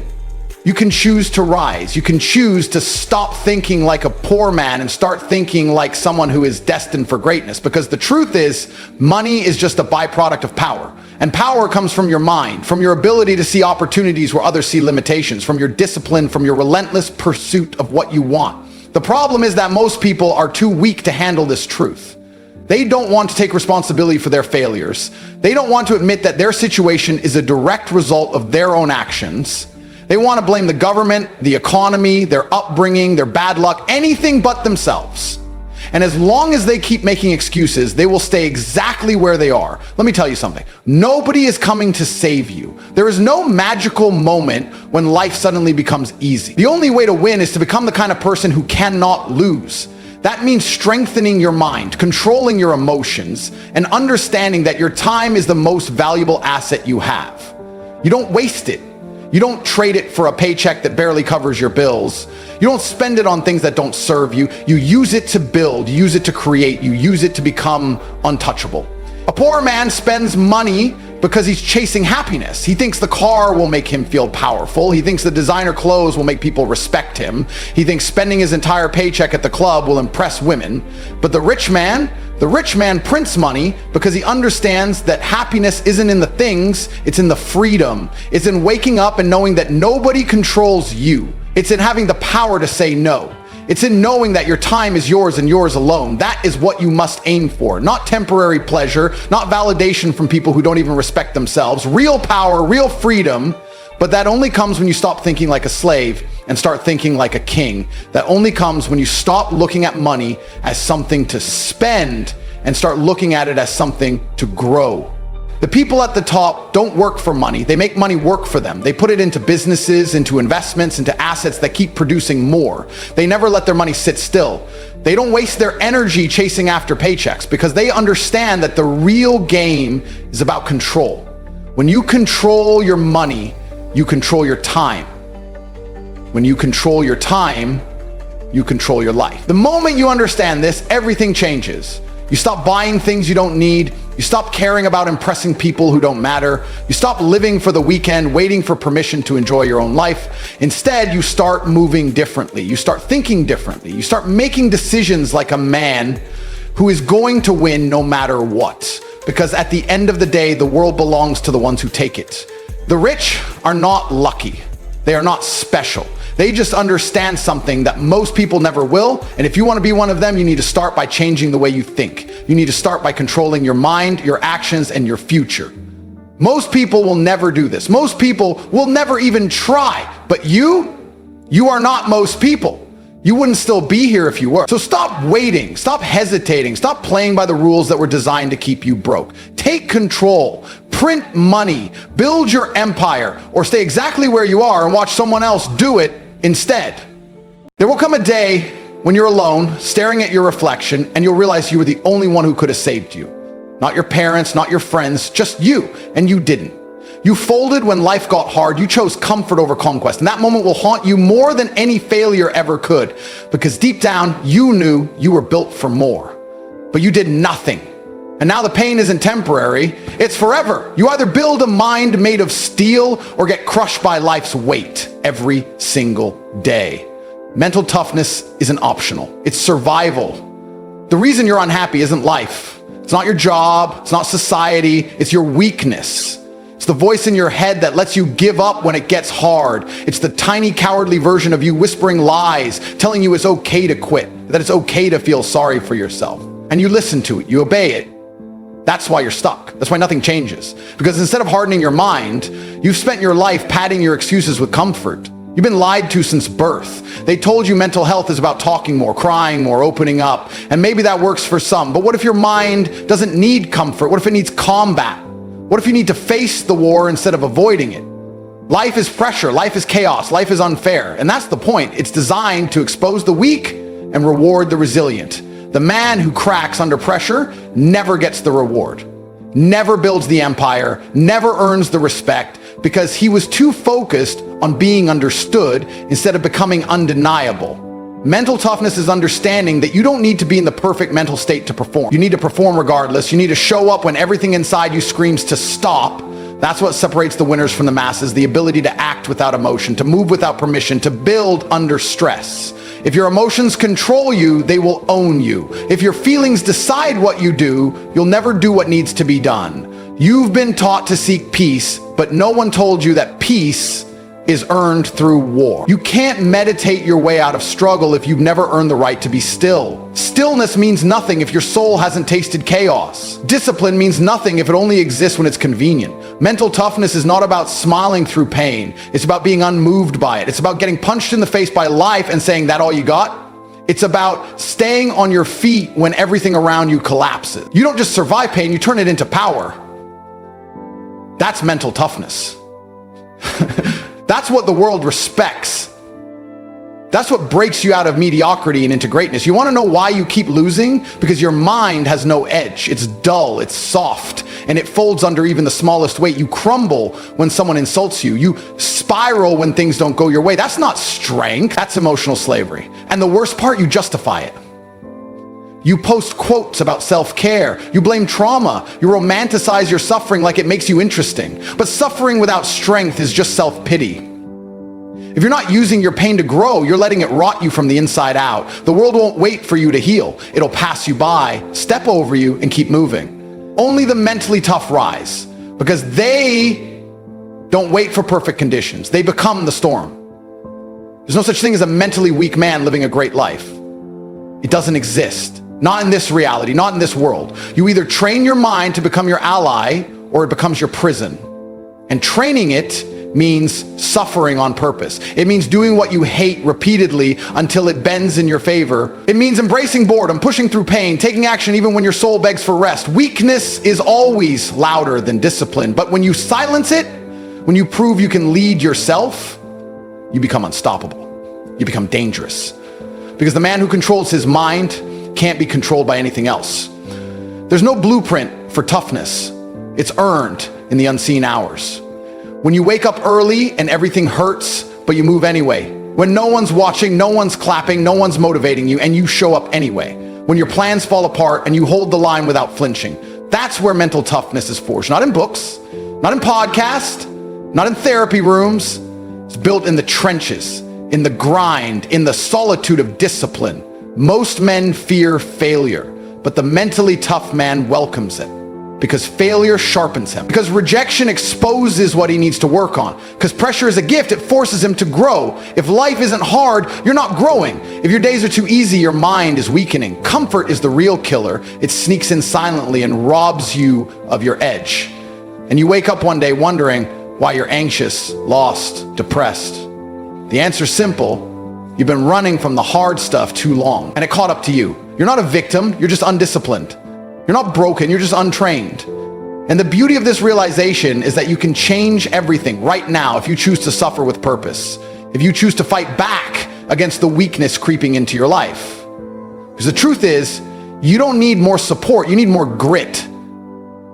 You don't need to feel better, you need to get stronger. The man you want to become is on the other side of every excuse you've ever told yourself. Tear them down and build something stronger in their place. Mental toughness is the foundation of every great life. Without it, you'll fold. With it, you'll rise every single time. I remember waking up in a cold apartment, no heating, no food, no applause, just silence, just pressure. And the sound of my own doubts echoing in my skull like a drumbeat I couldn't shut off. People think it starts with success. It doesn't. It starts with silence. It starts in the dark. I didn't have a handout. I didn't have someone holding my hand whispering encouragement. I had bills. I had a goal, and I had the war inside my own head. That's where toughness is born, not in comfort, not in support, but in the brutal moments where you either become a man or die as a boy. That's the truth they don't tell you. I've sat on the floor with nothing but a cracked phone and a mind full of pressure, and I still showed up, still trained, still worked. Not because I felt good, because I had already made a decision. I will not fold. People see the wins now, and they think it's talent, luck, some secret formula. They have no idea. They never saw the nights I went without sleep, chewing through anxiety, drowning in stress, and still choosing discipline. They didn't see the losses. They didn't see the betrayal, the backstabbing, the moments I had every reason to quit and didn't. Mental toughness isn't something you pretend to have online. It's something you earn in hell. You want a story? Here's one. I had a fight overseas. I got off the plane, sick, injured, tired, barely able to breathe. I'm in a country where I don't speak the language. There's no crowd cheering for me, no one hyping me up. I step in the ring knowing I'm not at my best. But I also know something they don't. I'm not here to feel perfect. I'm here to win anyway. That's mental toughness. Fighting not because the odds are in your favor, but because quitting isn't an option. That day I didn't just beat an opponent, I conquered myself. That's the real fight. That's the one most men lose before they even swing. Mental toughness, it's not motivational quotes and morning routines. It's dragging yourself out of bed with no one watching and pushing through the resistance your own mind throws at you. It's shutting up the voice that says, take it easy, and replacing it with the voice that says, this is what makes you a warrior. Every time life tried to bury me, I got sharper. Every failure gave me a lesson. Every betrayal gave me armor. I didn't become strong because life was fair. I became strong because I stopped expecting it to be. People love to talk about healing, but no one talks about hardening, about becoming the kind of man who doesn't break, the kind who feels pain and keeps walking. That's mental toughness. Not ignoring pain, but carrying it like fuel. Let me make this clear. The world owes you nothing. No one is coming to fix your life. If you're waiting for permission to become powerful, you've already lost. The only permission you need is your own pain. That pain is the invitation. Answer it. That's where greatness begins. I've had moments where everything collapsed, business deals fell through, people I trusted betrayed me. I've stood at the edge of everything I built, watching it burn. And you know what I did? I stood taller. Not because I liked the fire, but because I refused to kneel in front of it. That's what separates the strong from the broken. Not success, not skill, but the refusal to fold when things get ugly. Your story doesn't have to be pretty, it just has to be yours. Own the pain, use it. That's the blueprint. People ask me how I stay focused. The truth is, I don't entertain weakness. I don't sit around romanticizing my struggles. I look them in the face and ask, is that all you got? Because once you've stared rock bottom in the face and walked away smiling, there's nothing left to fear. That's the kind of man the world can't control. And that kind of man, he builds his own future. He doesn't beg for one. Mental toughness means walking into hell and not flinching. It means building yourself from nothing and doing it with zero applause. It's knowing that pressure isn't your enemy, it's your forge. Every hardship in my life became a lesson, every setback made me sharper, and every moment I felt like quitting became the exact moment I pushed harder. That's how you build a mind that can't be broken. And let me tell you something people don't like to hear. Life is always testing you. Not once, not twice, every day. It throws problems at you not to destroy you, but to see what you're made of. And if you crack every time it gets hard, you don't deserve to win. You want to be respected? Learn to suffer in silence. You want to be powerful? Train your mind to do what's necessary when everything inside you wants to give up. That's real strength. That's how legends are made. Every man has two voices inside, one that says you can't and one that says try anyway. The one you listen to decides everything. And the reason most people stay average is because they obey the weak voice. They pamper it. protect it, feed it. I killed mine. I buried it under hours of pain, discipline, and action. Now there's only one voice left, and it speaks with fire. Mental toughness is not a talent, it's a decision. It's earned every day in silence, through suffering, through sacrifice. And if you want a life that matters, you better start earning it now. Every single day, the clock is ticking. And while you're hesitating, doubting yourself, making excuses, someone else is sharpening their mind. Someone out there is becoming relentless while you're scrolling. Someone is embracing pain while you're dodging it. You think you got time? That's the biggest lie ever sold to weak men. You don't have time. You never did. Every second you waste in comfort is a second stolen from your legacy. I'll do it tomorrow is the anthem of the mediocre. There is no tomorrow for the man who refuses to harden his mind today. You have to understand this. Life is not waiting for you to get motivated. It's not going to pause while you figure things out. It's not going to slow down because you feel overwhelmed. Life is a storm. And if your mind is weak, it will swallow you whole. That's not a maybe, it's a guarantee. Be soft mentally, life will break you into pieces and leave you on your knees. Not because it hates you, but because that's how it works. And the world doesn't care how you feel about it. You either become unbreakable or you get broken. That's the game. And here's the harsh truth. Nobody is coming to save you. That's not cruel. That's reality. Your problems are yours. Your pain is yours. Your responsibility to fix it, also yours. Waiting for someone to understand you, feel sorry for you, help you get through it, that's weakness in disguise. The strongest men I know didn't become strong because they were supported. They became strong because they were abandoned, betrayed, left alone with nothing but pressure. And they used that pressure to forge mental steel. You gotta decide, are you gonna let pain define you? Or are you going to use it as your weapon? People talk about fear like it's something to avoid. I say fear is a compass. It points directly to what you need to do. Afraid to start the business? That's exactly why you should. Afraid of failure? That's your training ground. Afraid of being alone? Then master solitude. Most men run from fear like it's a threat, when in reality, it's the only thing that will ever wake them up. You can either live comfortable and afraid your entire life, or you can face it and become a monster. Your mind was never meant to be your cage. It was meant to be your weapon. Sharpen it or surrender. And what about criticism? Most men crumble at the first sign of disapproval. Someone calls them out and they melt. Let me ask you something. Who are you trying to impress? People who haven't built anything? People who've never fought for a single inch in life? If the opinions of sheep are breaking your mind, how the hell do you expect to survive a world run by wolves? You want to be respected? Then earn it. Through action, through consistency, through becoming so sharp mentally that no insult can pierce you. You don't grow by being praised. You grow by being tested. Mental toughness isn't just about resilience, it's about intensity under pressure. It's about choosing to stay focused when chaos is screaming in your face. It's about training your mind to override emotion. That's the level most men never reach. You think I feel motivated every day? You think I always feel confident? No, I just don't let my feelings make my decisions. I made a vow that I would move forward regardless of emotion. That's the power. That's the difference between the average man and the dangerous one. The average man lets emotions dictate action. The dangerous man acts in spite of emotion. And that makes him untouchable. There will be moments when everything in you screams to quit, when the weight of life feels unbearable, when giving up feels like the only option. And in that exact moment, you have one choice that changes everything. Either surrender to weakness or embrace the war. That moment is your rebirth. That's when you either die mentally or become unstoppable. And trust me, once you choose the path of power, once you prove to yourself that you can walk through fire and not flinch, nothing will ever scare you again. People wonder why they feel anxious all the time, why they wake up with dread, why they feel lost. It's not because life is unfair. It's because they live in opposition to who they were born to be. Men weren't built for softness. We were made for struggle, for resistance, for dominance. When you live in alignment with that truth, the anxiety disappears, the depression lifts, the chaos becomes fuel. You don't need a therapist. You need a challenge. You need to get uncomfortable. You need to fight for something. That's what mental toughness is. It's not about being numb to pain. It's about embracing it and letting it sculpt you. Let me leave you with this.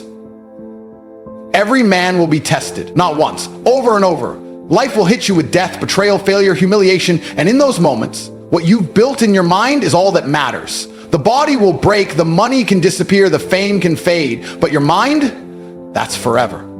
You build that right, and there is nothing that can destroy you. And that is what separates men who win from men who wish. There is no freedom without discipline, and there is no greatness without suffering. The man who chases comfort is unknowingly choosing slavery. You want to feel safe. You want it to be easy. You want people to clap for you. Then prepare to rot in mediocrity, because real power is forged in silence, when no one's watching, when your bones ache, when your mind screams to stop and you keep going, not for applause, not for validation, but because your soul demands it.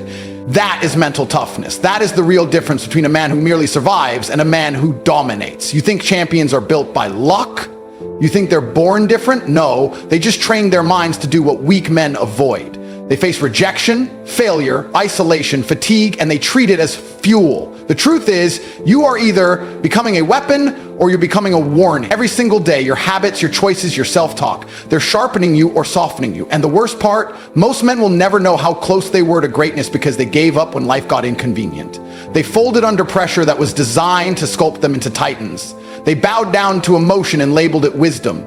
They chose comfort and called it peace. And they died with their potential still locked inside them. Your mind is your throne or your prison, and you decide that. You either lead it like a king, commanding it with discipline, training it like a soldier, or it will turn on you, it will sabotage you, it will whisper weakness into your decisions and call it logic.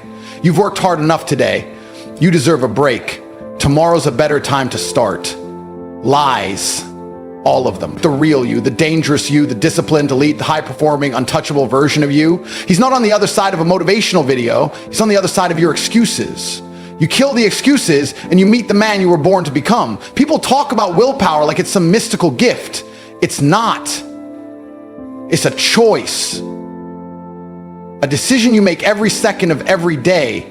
You wake up tired, train anyway. You feel uninspired, execute anyway. You're in pain, push anyway. That's how you take back control of your mind. Discipline is doing what needs to be done, especially when you don't feel like doing it. You want confidence? Earn it. You want power? Build it. You want to feel unstoppable? Then become the kind of man who shows up no matter how broken he feels. Because real strength isn't about smiling through struggle. It's about doing the work while bleeding and still demanding more from yourself. You've got to stop waiting for the perfect time. That version of you who's locked in, who doesn't get distracted, who doesn't fear failure, who doesn't beg for sympathy, that version doesn't show up because the stars align. He shows up because you force him out of hiding. You want to know the real secret? Nobody ever became mentally tough by doing easy things. Every second you resist your temptations, you build armor around your mind. Every day you train when you're tired, your brain learns to obey. Every time you reject comfort, you become more dangerous. And dangerous men don't need to speak loudly. Their presence does the talking.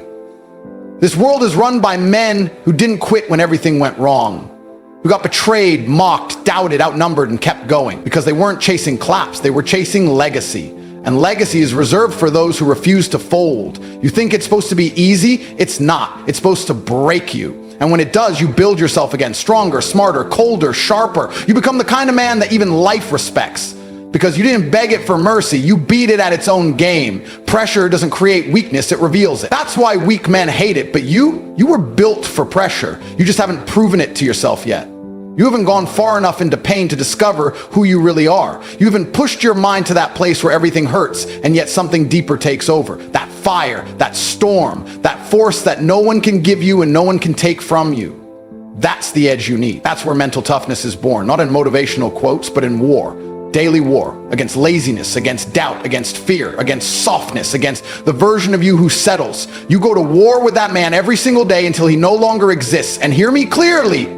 This isn't about becoming emotionless, it's about becoming untouchable. It's about taking your pain, your fears, your doubts, and converting them into fuel. You use every scar as armor, every betrayal as a lesson, every failure as a strategy. Mental toughness doesn't mean you don't feel, it means you feel everything and move anyway. That's power. That's clarity. That's the mindset of a man who can't be broken because he's already been to hell and built a throne there. The truth is, life will never stop testing you. The storms don't end. But when your mind becomes unshakable, it doesn't matter what's happening around you. You stay locked in, focused, driven, dangerous. You start to operate on a different frequency. And people feel it, they respect it. Because in a world full of men chasing dopamine and shortcuts, you chose pain, you chose discipline, you chose to evolve. And that choice makes you untouchable. This is the moment where you make the choice that splits your life in half. Before this, you were reactive. You waited, you complained, you rationalized weakness. But now you either rise or you stay buried under the weight of your own inaction. Understand this clearly. Your life is the result of your standards. Not your dreams, not your intentions, not your hopes, your standards. What you tolerate is what you become. If you've been accepting average, that's what you'll stay. But if you decide here and now to raise the bar so high that even your own excuses suffocate at the thought of trying, you will become unstoppable. You were not born to play small. You weren't designed to blend in. You were crafted with the potential to dominate, to influence, to lead. But that version of you will never show up unless you demand him to. That's the truth most people never hear. No one's coming to save you. No one's coming to wake you up at 5 a.m. No one's handing you discipline, strength, or resilience on a silver platter. You build it, you bleed for it, you sweat through the setbacks, you tear through the excuses, and you climb inch by inch until your mind becomes a fortress no weakness can enter.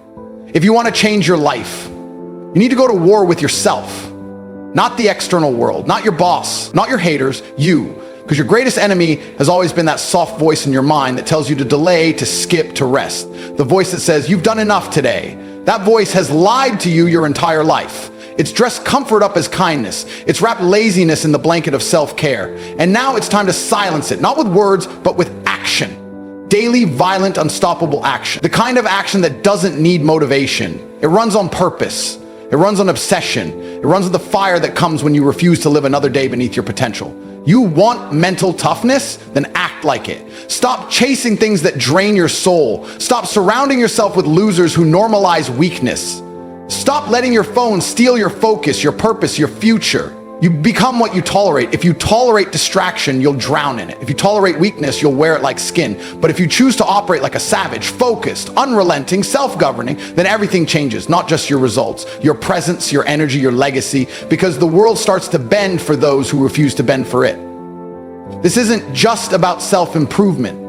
This is about self-conquest, about becoming so mentally sharp that no setback can pierce you, about waking up and choosing excellence over comfort until it becomes your default operating system. That level of focus doesn't come from wishing, it comes from sacrifice. You've got to be willing to give up who you were to become who you're meant to be. And let's be clear, not everyone can do this. Most people will run back to comfort the moment life gets heavy. But you were not built to break. You were not built to beg. You were built to rise. The world doesn't need more dreamers. It needs more doers, more warriors, or men who walk into the chaos of life with a steady mind and an unshakable code. The men who don't need to speak loudly because their discipline does the talking. The men who don't need sympathy because they turn pain into power. You want to be remembered? Then become the man who outlasted every excuse, every betrayal, every storm, because you refused to fold. You don't get to lead if you haven't mastered yourself first. And that mastery, it's not found in books. It's earned in battle, in silence, in sacrifice, in the boring, brutal repetitions no one sees, but everyone eventually respects. You don't need another plan. You need a promise, a commitment so unbreakable that even on your darkest days, it drags you forward. You need to be the kind of man who follows through no matter what. Not when it's easy, when it's hell, because that's when it counts. That's when character is exposed. That's when the world finds out whether you're real or just another pretender. And remember this, you were given this life because you're strong enough to overcome every piece of it. Nothing is random. Every pain you felt, every betrayal you've swallowed, every night you felt invisible, it was shaping you, molding you, sharpening your soul into a weapon. So stop doubting, stop hesitating, stop playing the victim in a life where you were meant to be the king. It's time to take back control of your mind, of your habits, of your life. Wake up early, train harder, think deeper, cut distractions, speak less, move with purpose. Ignore the noise, chase the truth, earn your peace, stand alone if you must, but never full. The world is watching, your future self is watching, and he's begging you. Don't waste this chance. This is your moment, your war, your throne. You either seize it or spend the rest of your life haunted by the man you could have been. You're not tired, you're undisciplined. That's the truth no one wants to admit. You keep lying to yourself, calling it burnout, calling it stress, pretending it's your circumstances, but deep down you know it's weakness. You know you've got the energy to scroll endlessly, binge shows, fantasize about success, but when it's time to build, to move, to rise, suddenly you're empty. Why? Because you're chasing motivation like a drug addict chasing his next high. And when it doesn't show up, you fold, you quit, you disappear. But let me tell you something brutal. Winners don't wait to feel like it. They move through the mud, through the darkness, through the doubt. I don't believe in motivation, I believe in discipline. I am a disciplined person. That's the difference. That's what separates the men from the boys, the lions from the sheep. You keep praying for drive, but what you really need is discipline, because when everything in you says no, discipline screams yes and drags you forward. That's how greatness is built, not by feeling good, but by doing what must be done when it feels impossible. The temporary satisfaction of quitting is outweighed by the eternal suffering of being a nobody. And trust me, being a nobody isn't painful in the moment. It's a slow rot, a quiet death, a life where your dreams bury you in regret. Discipline is the foundation of freedom. And if you don't have it, you're a slave to your mood, your emotions, your laziness. You either rise now or you stay down forever. Because the truth is this, you will never be anything until you're willing to work when you don't feel like it. No one's coming to save you. No one's gonna hand it to you. Success is the result of discipline, dedication, and sacrifice. People who train every day do not want to train every day. They're not fueled by emotion. They're forged by decision. So ask yourself, are you willing to suffer for your name, or will you let another day pass while the life you want laughs in your face? Decide right now, because every second you wait, another man out there is sharpening his sword while you're still staring at the handle. Most of you will never make it, and not because you're dumb, not because you're poor, not because the system is rigged. Those are the lies you whisper to yourself so you can sleep at night. The truth is colder. The truth is you're addicted to motivation, like a junkie. You sit and wait for a feeling to strike, some magical lightning bolt of energy to hit your spine and drag you into greatness. But greatness doesn't work like that. The universe does not reward the man who waits, it rewards the man who builds. The man who shows up on Monday morning at war with his own comfort. The man who gets up at 5 a.m. not because he wants to, but because he has to, because he's chosen a mission bigger than himself. And this is what you fail to understand. Discipline is the path to freedom, and motivation is the path to slavery. Do what you feel is the mantra of the broke, the weak, the forgotten. Do what must be done. That's the law of kings. You think winners feel like showing up every day? You think the strongest minds on earth feel inspired 24/7? Of course not. Some days the body hurts, the mind is foggy, the world feels like it's crushing down on your chest. But the disciplined man moves anyway. He moves through pain, through boredom, through doubt, because his goals are not negotiable. He doesn't need to be motivated because his life is engineered around discipline. That's what makes him dangerous. That's what makes him unstoppable. While you're scrolling through your phone looking for the next pump-up video, the disciplined man is building his empire, brick by brick, hour by hour, in silence, with no applause. And that's why he wins. You want to be a lion, but you've got the habits of a sheep. You want to be free, but you refuse the chains of routine. You got it backwards. Discipline is not your enemy, it's your liberation. The truth is, every great man you admire, every athlete, every warrior, every titan of business or battle, got there not through bursts of energy, but through relentless repetition, through doing the things they hated on the days they felt nothing. Discipline is doing what you hate like you love it. That's what separates men who merely dream from men who manifest. Stop searching for motivation. Stop waiting for perfect conditions. The stars won't align, the angels won't sing. No one is coming to save you. You have to become the hero. You have to put on the armor of discipline and walk into the fire. Not once, not twice, every day. Because the moment you rely on feeling, you give up control. But the moment you surrender to discipline, you become the architect of your reality. And that's when the universe starts to bend in your favor. Not before. Not ever before. I had days where I felt dead inside. Days where I had nothing left in the tank. But I still trained, I still worked, I still kept moving forward. Because that's what warriors do. You don't earn your stripes when you feel good. You earn them when every cell in your body wants to quit, and you don't let it.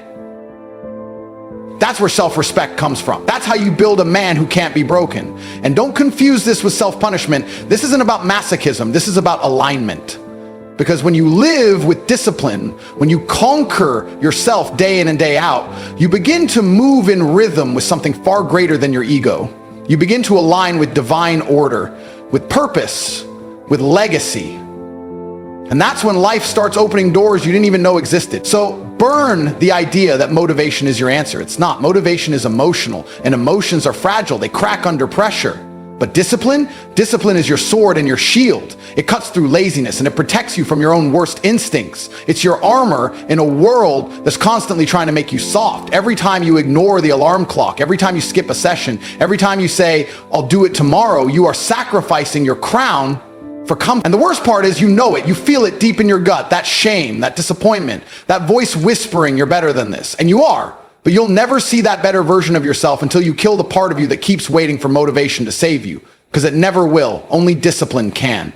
And when you finally grasp that truth, not just in your head, but in your soul, that's when you become dangerous. That's when the world starts to feel your presence.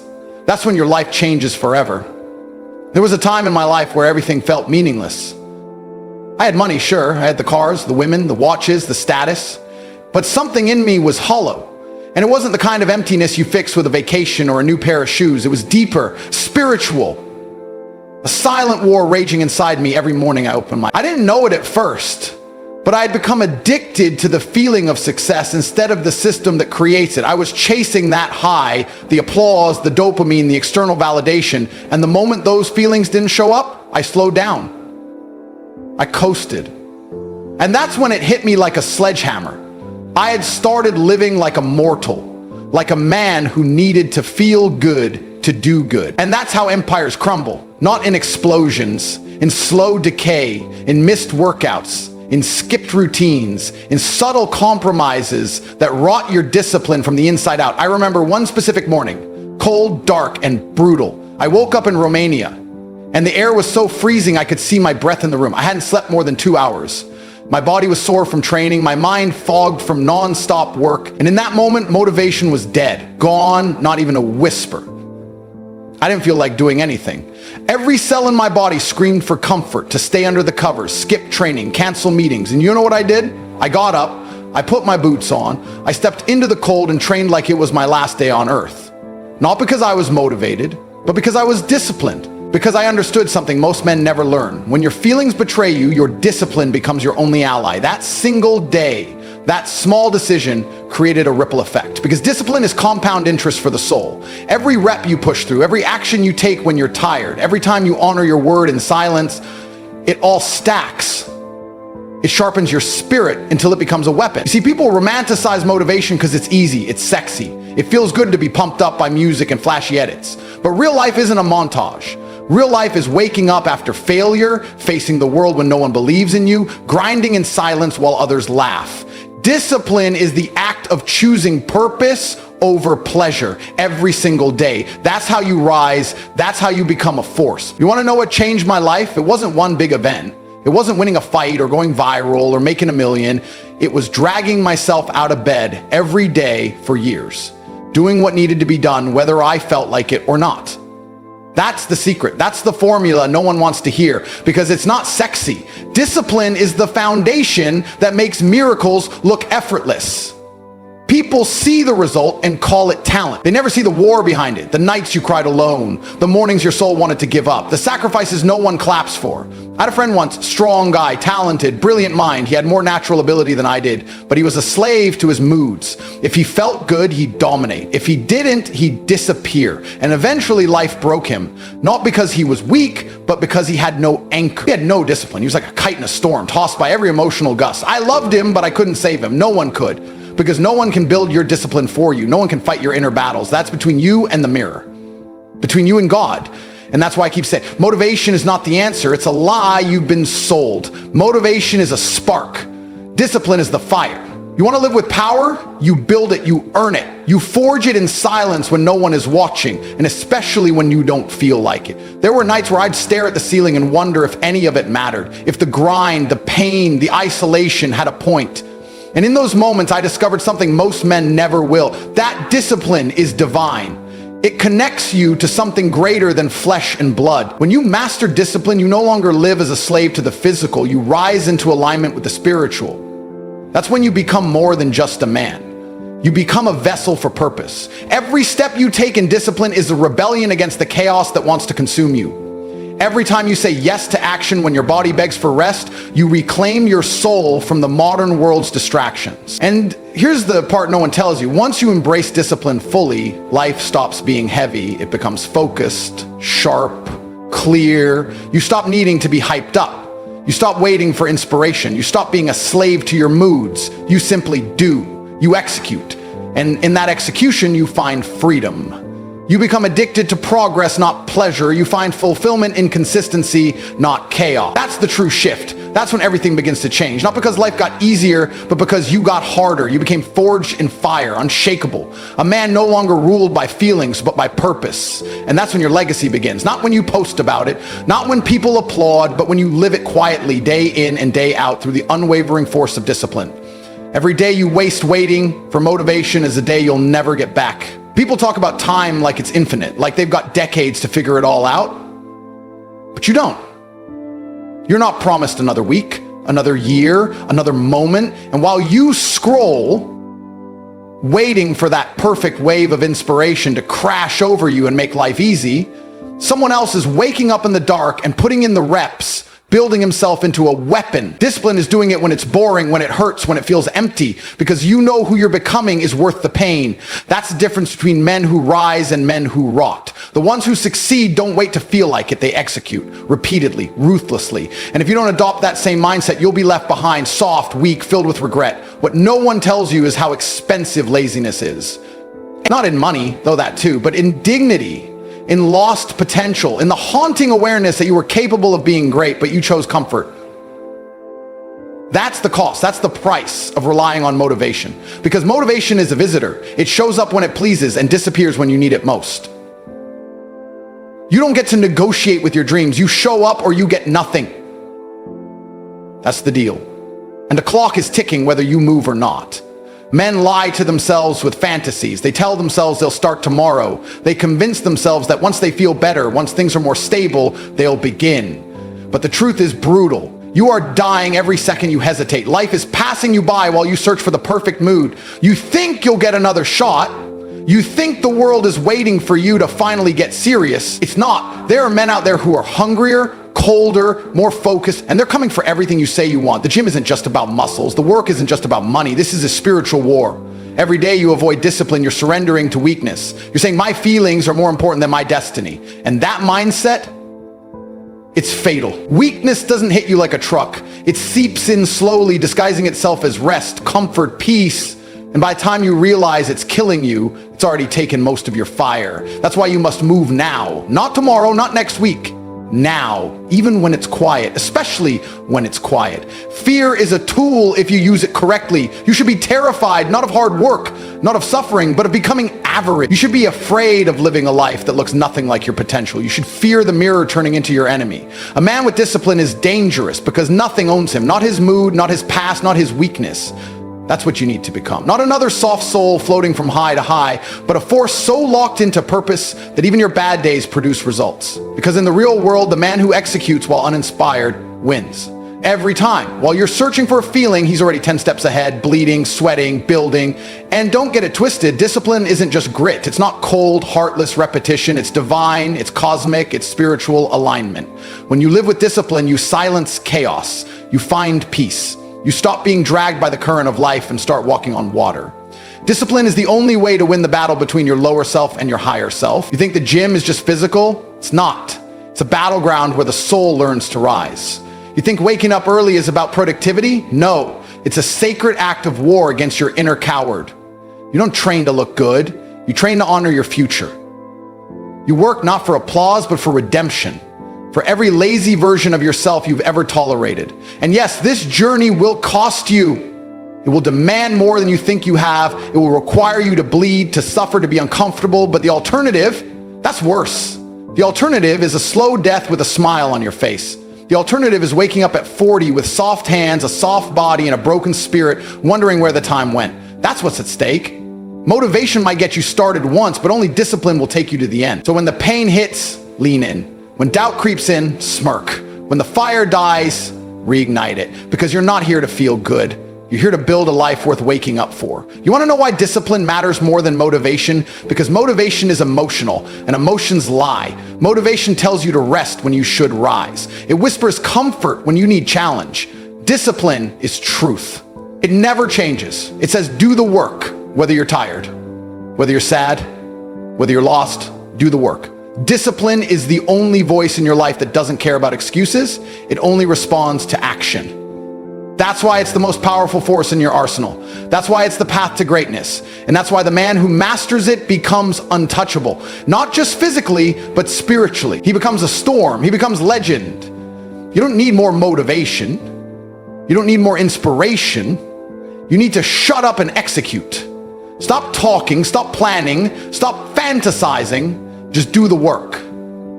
Every time you sit and wait for the mood to strike, you lose ground to a version of yourself that could have existed. Motivation is a liar. It shows up when it wants and vanishes when you need it most. Discipline stays when everything else runs. That's why the strong rise. That's why the few dominate, because they've stopped making their actions dependent on their emotions. Most men are slaves, not to a system, not to a government, to themselves. Enslaved by laziness, owned by distraction, chained to their need to feel ready. You are not supposed to be ready, you are supposed to act. Greatness is built in moments of silence, when no one's watching, when it's just you and the grind, and your only reward is progress. That's where the future kings are born, not in excitement, not in passion, but in discipline, in consistency, in pain that is embraced, not avoided. You want strength? Earn it. You want respect? Build it. You want success? Suffer for it. Nothing you want will ever be handed to you because you feel like it. That's not how the universe works. The world doesn't reward the emotional, it rewards the consistent. Your feelings are irrelevant, your excuses mean nothing. You either execute or you rot in regret. That's the cold truth. And yet, it's the most liberating truth once you accept it. Because once you stop waiting for the stars to align, you realize you are the one who controls the sky. This game is about dominance over self. You want to win? Control your urges, silence your doubts, move with force, even when your soul screams for ease. A man with discipline becomes inevitable. He doesn't peak once, he peaks every single day. That's the kind of power no motivation can match, because motivation is emotion, and emotions waver. But purpose carved in discipline, that's eternal, that's legacy. That's the kind of energy that bends the world around you, not the other way around. Don't confuse the struggle with failure. The struggle is the path. You were never supposed to coast. The pain is the payment. Every drop of sweat, every early morning, every rep done in silence, it's spiritual currency. Not just training your body, you're sharpening your soul. Discipline is the connection between your present suffering and your future salvation. That's why the weak quit. That's why the undisciplined fade. Because they think pain is punishment, but the disciplined know pain is prophecy. The pressure isn't a burden, it's a calling. It's shaping you for something greater than comfort could ever provide. You're not lost. You're not broken. You're just soft. And softness is cured in discipline. You want clarity? You want focus? Then start doing hard things. Get up early, train when you're tired, build when you're bored, speak the truth when it's easier to lie. That's where a power is forged. That's where a man becomes unstoppable. Discipline doesn't give you shortcuts. It makes you so sharp you cut through the nonsense. And when you got that kind of edge, you don't need external hype. You are the hype. You become the fire everyone else tries to borrow. And don't you dare look at your past as proof you can't evolve. Your past is not a prison unless you let it be. You failed before? Good. You quit before? Fine. It's done. Burn it. What matters now is what you do today, right now, in this breath. Discipline is redemption through action. You don't need apologies. You need effort. You don't need therapy for your laziness. You need pressure. You need structure.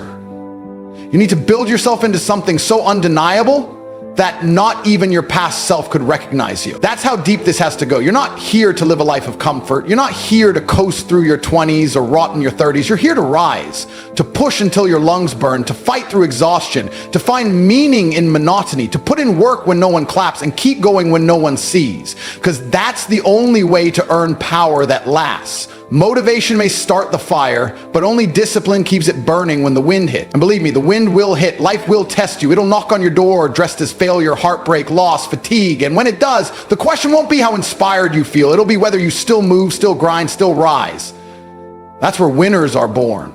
So stand up, breathe deep, and remember who you were meant to be. Stop waiting to feel good. Start acting like a man possessed, not with rage, but with purpose. Not with desperation, but with divine fire. Because your discipline isn't just about results, it's about your identity. It's about who you become when no one's watching. Discipline is the language of warriors, the heartbeat of champions, the rhythm of immortals. If you want a life most will never have, you have to do what most will never do. And that begins with a simple, brutal truth. Discipline over motivation every single time. There comes a point when you stop listening and you start doing. Not because you're hyped, not because the music's loud, not because the lights are bright, but because you're tired of being the weak version of yourself. If you've made it this far, then something in your soul is begging to be awakened. Not your feelings, your essence, your masculine force. Discipline is when your soul takes control of your flesh and says, move. No permission, no hesitation. Just war with the version of you that settles. This is the line in the sand, right now. Not tomorrow, not when things calm down, not when life gets easier. There will never be a perfect moment. That's the trick your mind plays on you to keep you comfortable in chaos. The truth is, the hard road is the only road. Your future isn't waiting for motivation, it's waiting for you to suffer with purpose. The longer you wait, the colder your fire gets. And let me tell you, once that fire dies, you're not living anymore, you're just existing, drifting, consumed by the same cycle of guilt, shame, and excuses. You've heard enough. You've learned enough. You've dreamed enough. Now it's time to build. Build with no applause. Build when your hands shake. Build when your legs ache. Discipline is action in the face of doubt. Movement in the face of fear. Consistency in the face of chaos. And the moment you decide that your feelings no longer run your life, you become untouchable. Because discipline makes you a force of nature. Motivation is lightning. It strikes, it's beautiful, and then it's gone. But discipline is the sun. It rises every day, no matter what. And it brings life to everything it touches. Think about it. How many days have you wasted waiting for the right mindset? How many hours have you let slip because the vibe wasn't right, the energy wasn't aligned, the moment didn't feel magical? Enough! That mindset is spiritual suicide. You kill your potential every time you wait to feel ready. You are not meant to live a life dictated by feelings. You are built to rise above them and bend reality with consistent effort. That's not just discipline. That's divine masculinity in motion. That's what separates the warriors from the watchers. Your mission is simple, but it's not easy. Destroy the part of you that hesitates. Destroy the weak voice that says, not today. You don't need a new year. You don't need a Monday. You need now. You need to get up, lock in, and refuse to stop. If your body aches, go anyway. If your mind protests, ignore it. If your environment is noisy, create silence within yourself. That's where power lives, not in comfort, but in confrontation. Discipline is the quiet promise you keep with yourself when no one's watching, when no one believes, when everything in you screams to quit. You want a better life, then live like it. Don't talk about dreams, outwork them. Don't post about hustle, be it. Don't preach about growth, bleed for it. The world is filled with people who speak like lions and move like lambs. Don't be that. Be the storm. Be the consistency. Be the man who shows up without fanfare and leaves results in his wake. And when the world asks how you did it, the answer won't be hype or fate or luck. It'll be one word: discipline. And for the ones who think discipline is cold, robotic, lifeless, they don't understand it. Discipline is not the absence of soul, it's the full expression of it. It's what allows your higher self to shine through the noise. It gives structure to chaos, direction to dreams, and power to potential. It's the spiritual armor that protects your mission from distraction and self-sabotage. And once you taste the clarity it brings, motivation will feel like a sugar high compared to the purity of purpose. This isn't just about success, it's about alignment, about walking in truth, about earning peace through pressure. Every rep you do in the gym, every hour you spend on your craft, every minute you fight off laziness. It's a prayer to the universe that says, I will not be average. It's you proving without speaking that you're here to conquer, not coast. That you're a weapon, sharpened daily. Discipline is a spiritual path disguised as repetition, the divine force hiding in daily grind. And those who master it unlock freedom most never take. So what now? Are you going to close this and scroll back into mediocrity? Or are you going to stand up and declare war on weakness? The clock doesn't care. Life doesn't care. God gave you breath today. Use it like it matters. Your discipline is the altar where your old self dies and your higher self is resurrected. Don't miss the chance. Don't waste the pain. One disciplined day is worth more than 1,000 motivated ones. Let that echo in your mind every morning. Let it push you when you're tired. Let it haunt you when you want to quit. This is the path. Not of the many, but of the chosen.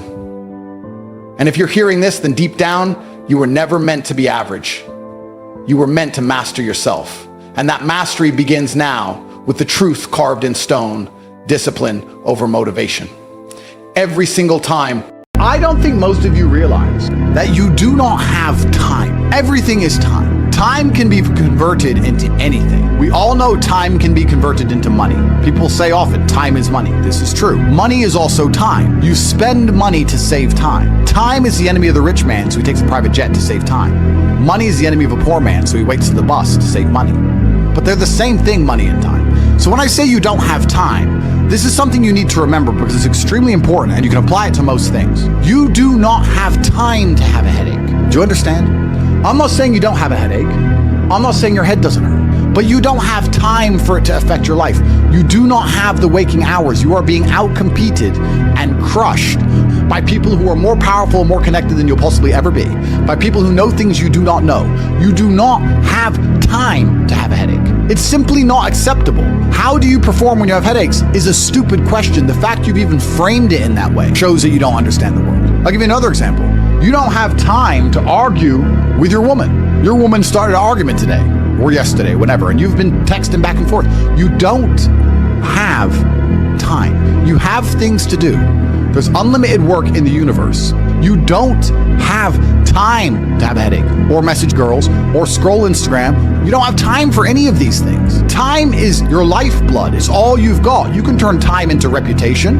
You could turn time into global fame. You could turn time into respect. You could turn time into a fantastic body. You could do anything with your time. You could choose a random embassy. You could choose a random country that you have beef with. Chile. And you could go stand outside the Chilean embassy with a sign saying, "Down with Chile," for no reason. But if you stood there every single day, after about 2 years, people would be like, who is this guy and why does he hate Chile so much? You can turn your time into anything you want. So how are you going to waste it sitting around saying, I have a headache? Boo boo, I have a headache. But the question is framed incorrectly. If I have a headache, I don't care. And one of the main reasons I don't care is because my enemy doesn't care. You know, when I got injured when I was training for fights, my coach would often say to me, is your enemy going to hit you less or show you mercy because of this injury? If you say, okay, we're about to fight, but halfway through the training camp, I hurt my foot, so, take it easy. No, he's going to try and destroy me anyway. So if he doesn't care, why do I care? And why does my coach care? Nobody cares. The people who are trying to steal your woman, and trust me, everyone is.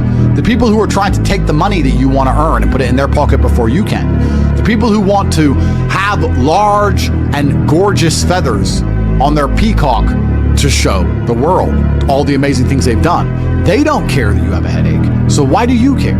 You need to reprogram your mind. You don't have time to have a headache. You don't have time to be doing the majority of things you do. And there's always been and always will be, and we could talk about that again. We were talking earlier about competence, right?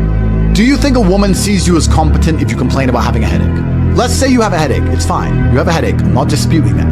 Maybe it really hurts. That's terrible. If you go, oh, I've got such a bad headache, do you think a woman looks at you and goes, yes, oh, I found the guy for me? She may not say anything. She may say, oh, do you want a pill? But really, deep down, this guy's a dickhead. I mean, if you got hit in the head with a hammer or shot in the face, fine. But why do you have a headache? From what? Scrolling TikTok. A lot of you deserve the failure you endure. The universe is very giving. I often believe, people say the world's not fair. I'd argue that karmic retributions, and in the long run, all in all, is pretty fair. Karmic retributions are real. In the end, God gives you exactly what you deserve. So if you're not happy with your life, you have to ask yourself, do you really deserve more? Have you really tried 100% of the time? Did you ignore that headache? Are you as competent as you could possibly be? Have you given 100% every time you've done anything? No. You deserve what you have. You deserve your mediocrity because you're an average person. You want a Lambo and these women and a boat and whatever else you want because you see it on Instagram. But wanting something and deserving something are very different things. If you truly deserved it, you'd be working for it in a way that ensures it would be given to you by the universe. Every single thing I've ever wanted, I have got. Maybe not instantly, maybe not easily. In fact, certainly not both. It was always difficult and it always took time, but I really wanted them, so I always got them. And I put in enough work to show God and show the universe I deserved them, so he gave them to me. I cannot remember a single time, and I state this as a matter of fact, this is not hyperbole, I cannot remember a single time I have ever decided not to do something that must be done because I had a headache. Ever. It is easier if you enjoy it, because you do not struggle with lack of motivation or lack of interest. For me to say you could honestly be world champion at something you hate is a lie. You can, however, be competent at things you don't like. You can be very good at something you don't like doing. To be the best in the world, you probably have to fall in love with it. But the way you do anything is the way you do everything. And you can fall in love with the idea of being good in general. So anything I do, I don't want to be bad at. I either don't do it or I try my very best all the time to become extremely good at it. I don't see the point in doing anything and being mediocre or being bad at it. What's the point? If I'm going to speak on podcasts, I want to be good at it. Anything I'm going to do, I want to be good at. Now, you should have enough respect for yourself that you're prepared to always put in the effort to give your best 100% because it is a habit. You should always give your best to anything you do. When you pick up a video game, you should give your best. When you drive a car, you should attempt to drive as efficiently as possible, using the brake as little as possible to not waste fuel, to make sure there's no close calls, no sudden braking. Most of you are just getting in your car and driving like a jackass from point A to point B, not trying to actually go, you know what, let me drive and pretend I have the queen in the back seat and I can't even brake suddenly. And I only have a fraction of fuel. How far can I go if I very smoothly, very calmly anticipate the traffic in advance, move my car in and out of the car so I barely have to brake, keep moving slowly and smoothly? Let me try and get good at this. The way you do anything is the way you do everything. And it is a habit to be good at things. There's nothing wrong with just being good at things. To be the best in the world, you have to love it. That's true. But you're not going to love the majority of things you do. That's not realistic. The world's not going to afford you a life where everything you do you're in love with. In fact, you're going to end up doing a whole bunch of things you don't want to do. And the life hack is, if you enjoy getting better at things, then you can be doing something you don't want to do better than you previously done it, and now you enjoy doing it because you were more competent and more capable at said task. You are now better at said task. Every single thing I approach with vigor because I like being good at things. And that's not because I'm arrogant. That's because I have enough respect for myself, and more importantly, I have enough respect for the people I love to know that I need to be good at things.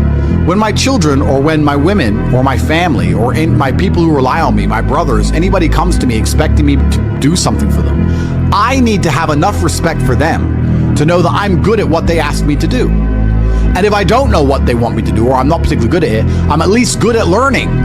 You can become good at learning so that you learn things faster.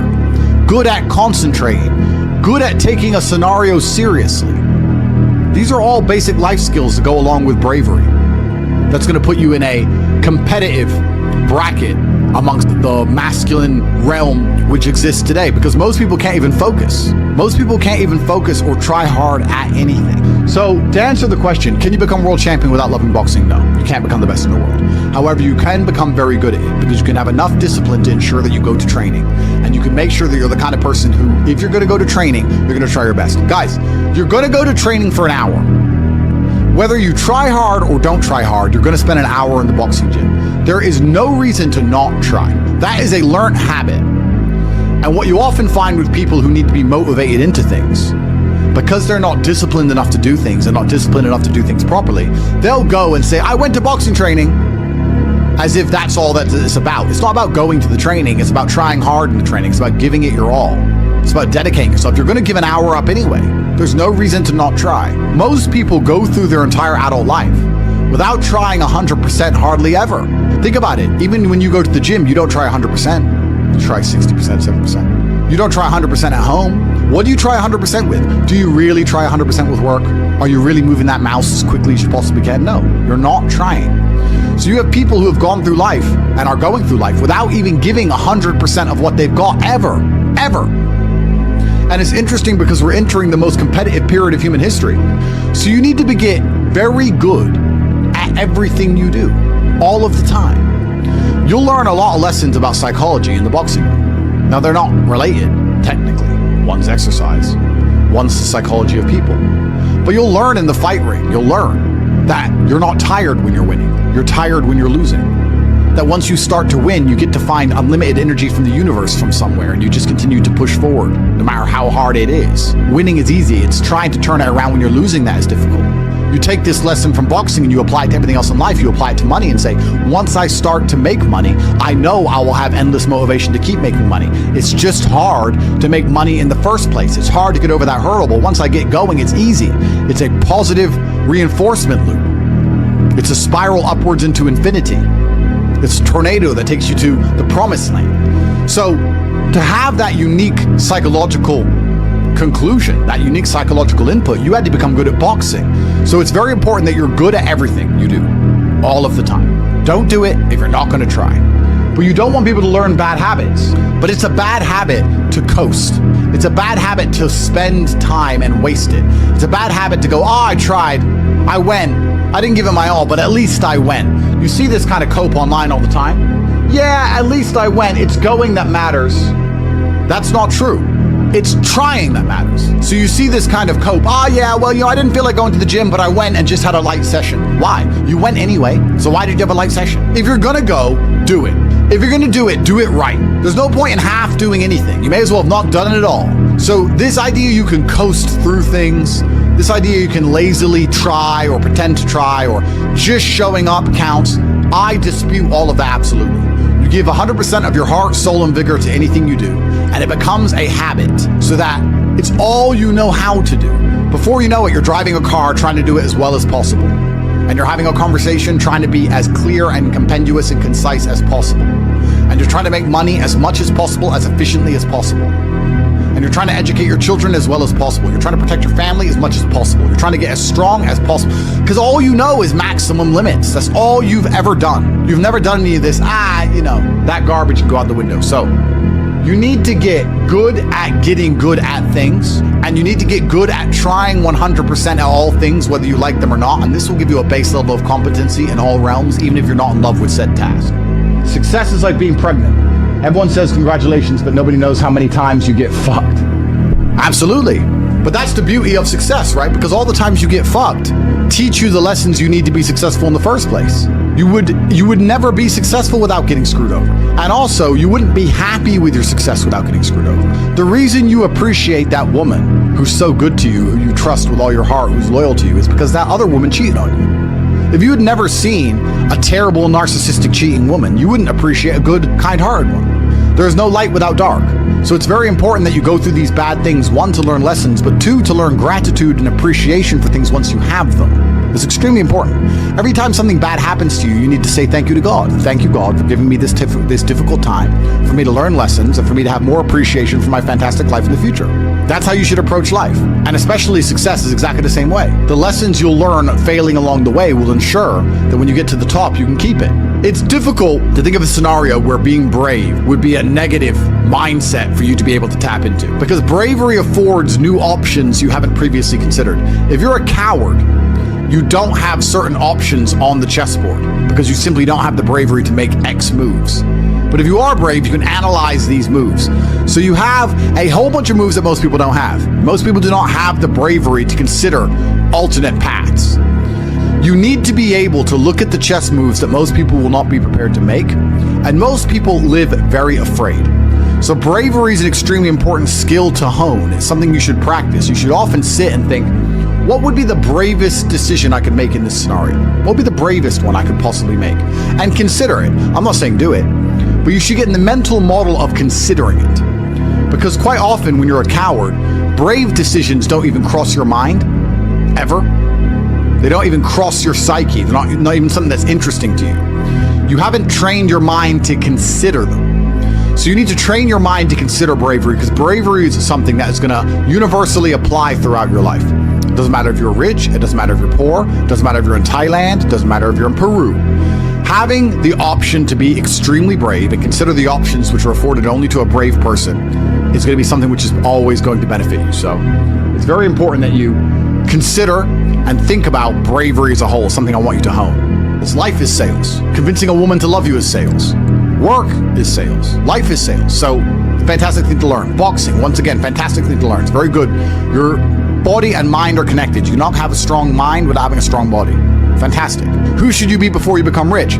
Well, money is an amplifier. Money's not going to change who you are. It's going to amplify who you are. If you're a good person, it'll make you a very good person. If you're a bad person, it'll make you a very bad person. If you're a weak person, it'll make you very weak and cowardly and scared. If you're a strong person, it'll make you very brave. Money amplifies. So you actually kind of have to hope that you don't get rich too early before you've struggled enough, because men are built on the back of struggle. You have to go through pain and terrible things as a man and struggle constantly to be a good man. No man who has not struggled is a good man or good at being a man. But don't worry, I think God has a plan for you. You should be trying your absolute best to get rich all of the time. You should be struggling and working as hard as possible. And all of those lessons that will come with all the suffering and the difficulty will be amplified by the time you're a multimillionaire and you'll become the best version of yourself. That's how you become a top G. Wake up every day and be prepared to give 100% focus to all of the things you do. That's all you have to worry about. It's kind of like, if you worry about the work, the results come, the results are easy. Guys, money is easy. Money is easy. Women are easy. The life you want is easy. All you have to do is fall in love with the work. If you fall in love with the work, fall in love with being good at doing your work, getting it done, never missing a day, because the easiest way to make sure you never miss a lucky day is to try every single day. Lucky days exist, and you're never going to know if you have a lucky day or not unless you try every single day. Then you're never going to miss any lucky days, and you're going to pull it off, and you're going to realize it wasn't actually that difficult. All it took was consistency and constant effort, never being lazy and doing everything I'm supposed to do properly. When you tolerate something, you're admitting you deserve it. You're going to get exactly what you deserve in life, from women, from masculine friendship, financially, respect on the street, luck. You get the luck you deserve. If you try your very best in all things, and you pray, and you're really thankful to God, and you say thank you all the time, you start to become very lucky. Lucky things start to happen. You get the luck you deserve when you try.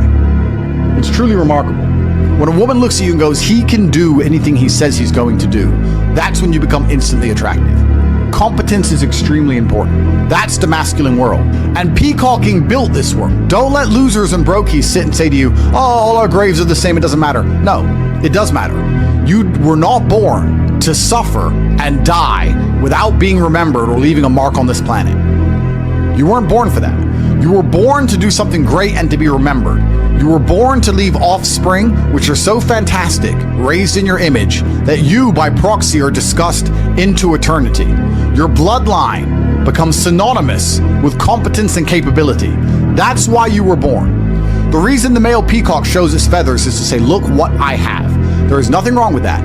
That's what built the modern world. All of the explorers who risked their lives on the 7 seas did it to say, look what I did. The most beautiful buildings around you, the cathedrals, all these things that were built by men saying, look what we have done. We have done something other people cannot do. Flexing, in and of itself, is not a stupid idea. It's actually a biological norm amongst men. Don't be confused. You don't want to flex asininities. You want to flex capabilities. You want to flex competence. You want to flex, look what I can do, which others cannot do. And respect often lies on the other side of fear. If there's a decision that everybody's afraid to do, but you do it, that is what's going to get you respected by your peers. But masculine brotherhood has been the basis of keeping you accountable. It's very easy for you to become the best version of yourself if all the men around you are pushing you all of the time. And they're ensuring that they are being their best selves, which is constantly pushing and striving towards successes. This is what you're supposed to do. You always have. This is why even boxers, although they fight alone, they train as part of a camp with other boxers. You're always pushing yourself all of the time. That's the primary objective of masculinity, is to leave your mark on the world. And it's easiest to do that if you have brothers behind you who are pushing you to be your best self. I don't know how to keep that fire going. What should I do? This is a really interesting question, actually, because it amazes me that so many people in the world still today, even though we have instant access via social media to the truly successful, believe anything they've done matters. So you've made 100 grand. You're still poor. That's nothing. That is nothing. 100 grand is nothing. It is my cigar bill for a month. It's nothing. You've changed nothing. You've achieved nothing. You need to compare yourself always and constantly to somebody who is outperforming you. You need to stop being so happy with yourself for these tiny little successes. This is what they teach inside of common pop psychology classes. Yeah, and take the small success and be happy with it and put little milestones and reward yourself for achieving the little milestone. No, that's not what you should do. The point is, the fact you could have a little tiny success and quit shows that there's something wrong with your mentality and your firmware in the first place. You don't know what success is. I don't consider myself successful. So how can you consider yourself successful enough to not work? All I do is work. I work 7 days a week, 18 hours a day, every single day, never missed a day, headache or not, ever. So I don't understand this mindset. And you see a lot of people do it, right? They'll say, oh yeah, I had a really great week and I made some money and now I'm in Costa Rica. You're never going to win that way.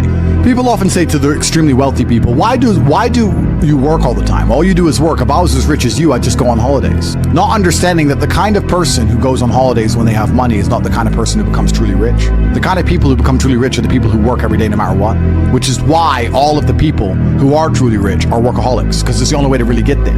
You can get to a certain point once you're a trillionaire, you're Jeff Bezos or whatever, that you can take some days off. I'm not saying that, but the point I'm making is you need to fall in love with being happy with yourself for how hard you've dedicated yourself to a task.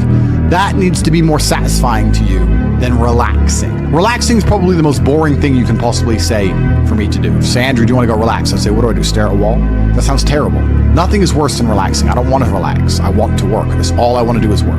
Because if I work and I achieve things, I feel good inside. I got something done. I feel good. I feel happy. If I just relax, nothing's been achieved, so I don't see the point of it. It doesn't even relax me. In fact, it makes me very anxious. So then I feel more stressed than if I was just doing the work in the first place, which is why relaxing is impossible for me. And he said, well, it sounds like you have an anxiety disorder. If it's a disorder that allows me to constantly work all of the time and never be happy unless all of my work is complete, thank God I have it, because if I didn't have this disorder, I'd be a normal jackass like you.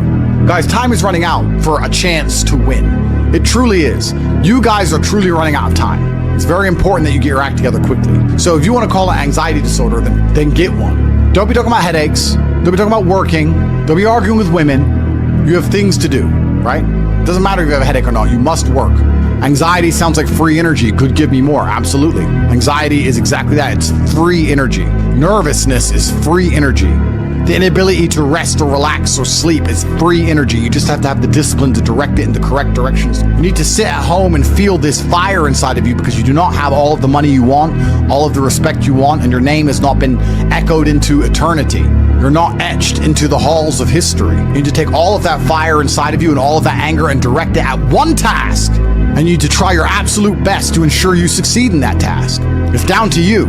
I can't drag you across the finish line. I can only show you where the race is and try and hype you up before you run. I can take you to the start line. I can tell you you can do it.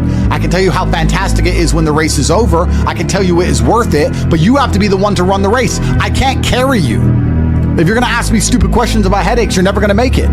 There's gonna be a huge contingent of the populace that never make it. But when you do, it is worth it because you're remembered.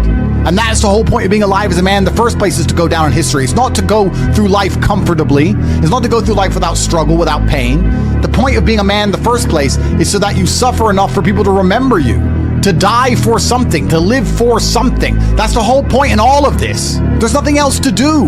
And make your name synonymous with something fantastic which has affected humanity and culture. That's all it's about. And it's very difficult to do that if you're insignificant and broke and lazy and stupid with a fucking headache. They sold you a script. Go to school, get a job, work hard, save money, and you followed it like a good little worker, never questioning why the people giving you advice were never rich themselves. But here's the truth they don't want you to know. The system was never meant to make you wealthy. It was built to make sure you stay exactly where you are, trapped, struggling, and too distracted to ever break free. And if you don't wake up now, if you don't take control of your life right this second, you will wake up 20 years from now in the exact same place, wondering why nothing ever changed. Money is not what you think it is. It's not about hard work. It's not about saving. It's not even about intelligence. It's about control. The rich don't get rich by working jobs. They don't get rich by clocking in and out. They don't get rich by following the rules. They get rich because they own the system that you are trapped in. They create the rules, manipulate the game, and position themselves so that no matter what happens, whether the economy collapses, inflation skyrockets, or businesses fail, they still win. They don't play by the same rules as you. While you're struggling to make ends meet, they are multiplying their wealth effortlessly because they understand something you don't. Money is a tool, not a reward. The biggest lie you've been told is that you have to earn money. The truth is, money is never earned. It is created, moved, and manipulated. The rich do not work for a paycheck. They build systems that print money for them. They don't trade their time for wages. They invest in assets that grow while they sleep. You, on the other hand, spend your life chasing money instead of making it work for you. You think your salary is proof that you're doing well, but in reality, it's proof that you are still a pawn in someone else's game. If your income stops the moment you stop working, you are not rich. You are a slave to your next paycheck. The rich understand that real wealth comes from ownership. They don't waste their energy working to increase their salaries. They focus on owning assets, businesses, and investments that generate income without their direct involvement. When you work a job, your earning potential is capped by your salary. But when you own a business, an investment, or a revenue-generating asset, your wealth is uncapped. There is no limit to how much money you can make because your income is not tied to the hours you put in. It is tied to the systems you control. Debt is another weapon the rich use to stay ahead while the poor drown in it. They don't avoid debt, they leverage it. They borrow money to buy appreciating assets while you borrow money to buy things that lose value. They take loans to acquire real estate, invest in businesses, and multiply their capital while you take loans to buy cars, phones, and vacations that keep you trapped in an endless cycle of repayment. They understand that debt, when used correctly, is a tool for wealth creation, not a burden. Meanwhile, you are taught to fear it. You're told to stay out of debt, to pay everything off, to live within your means. And so you stay small while they expand their wealth using money that isn't even theirs. Taxes are another game you were never taught how to play. The rich don't pay high taxes. They pay almost nothing. Wait, they don't do it illegally. They simply understand the rules better than you. They set up corporations, trusts, and offshore accounts that allow them to legally avoid taxes while you give away a massive chunk of your paycheck every year without question. Every dollar you earn is taxed before it even reaches your hands. And then you're taxed again when you spend it. Meanwhile, the rich structure their finances so that their money is taxed as little as possible. They reinvest their profits, use loopholes, and structure their wealth in a way that ensures they keep what they earn while you are left with the scraps. The stock market, real estate, cryptocurrency, these aren't just investments for the rich.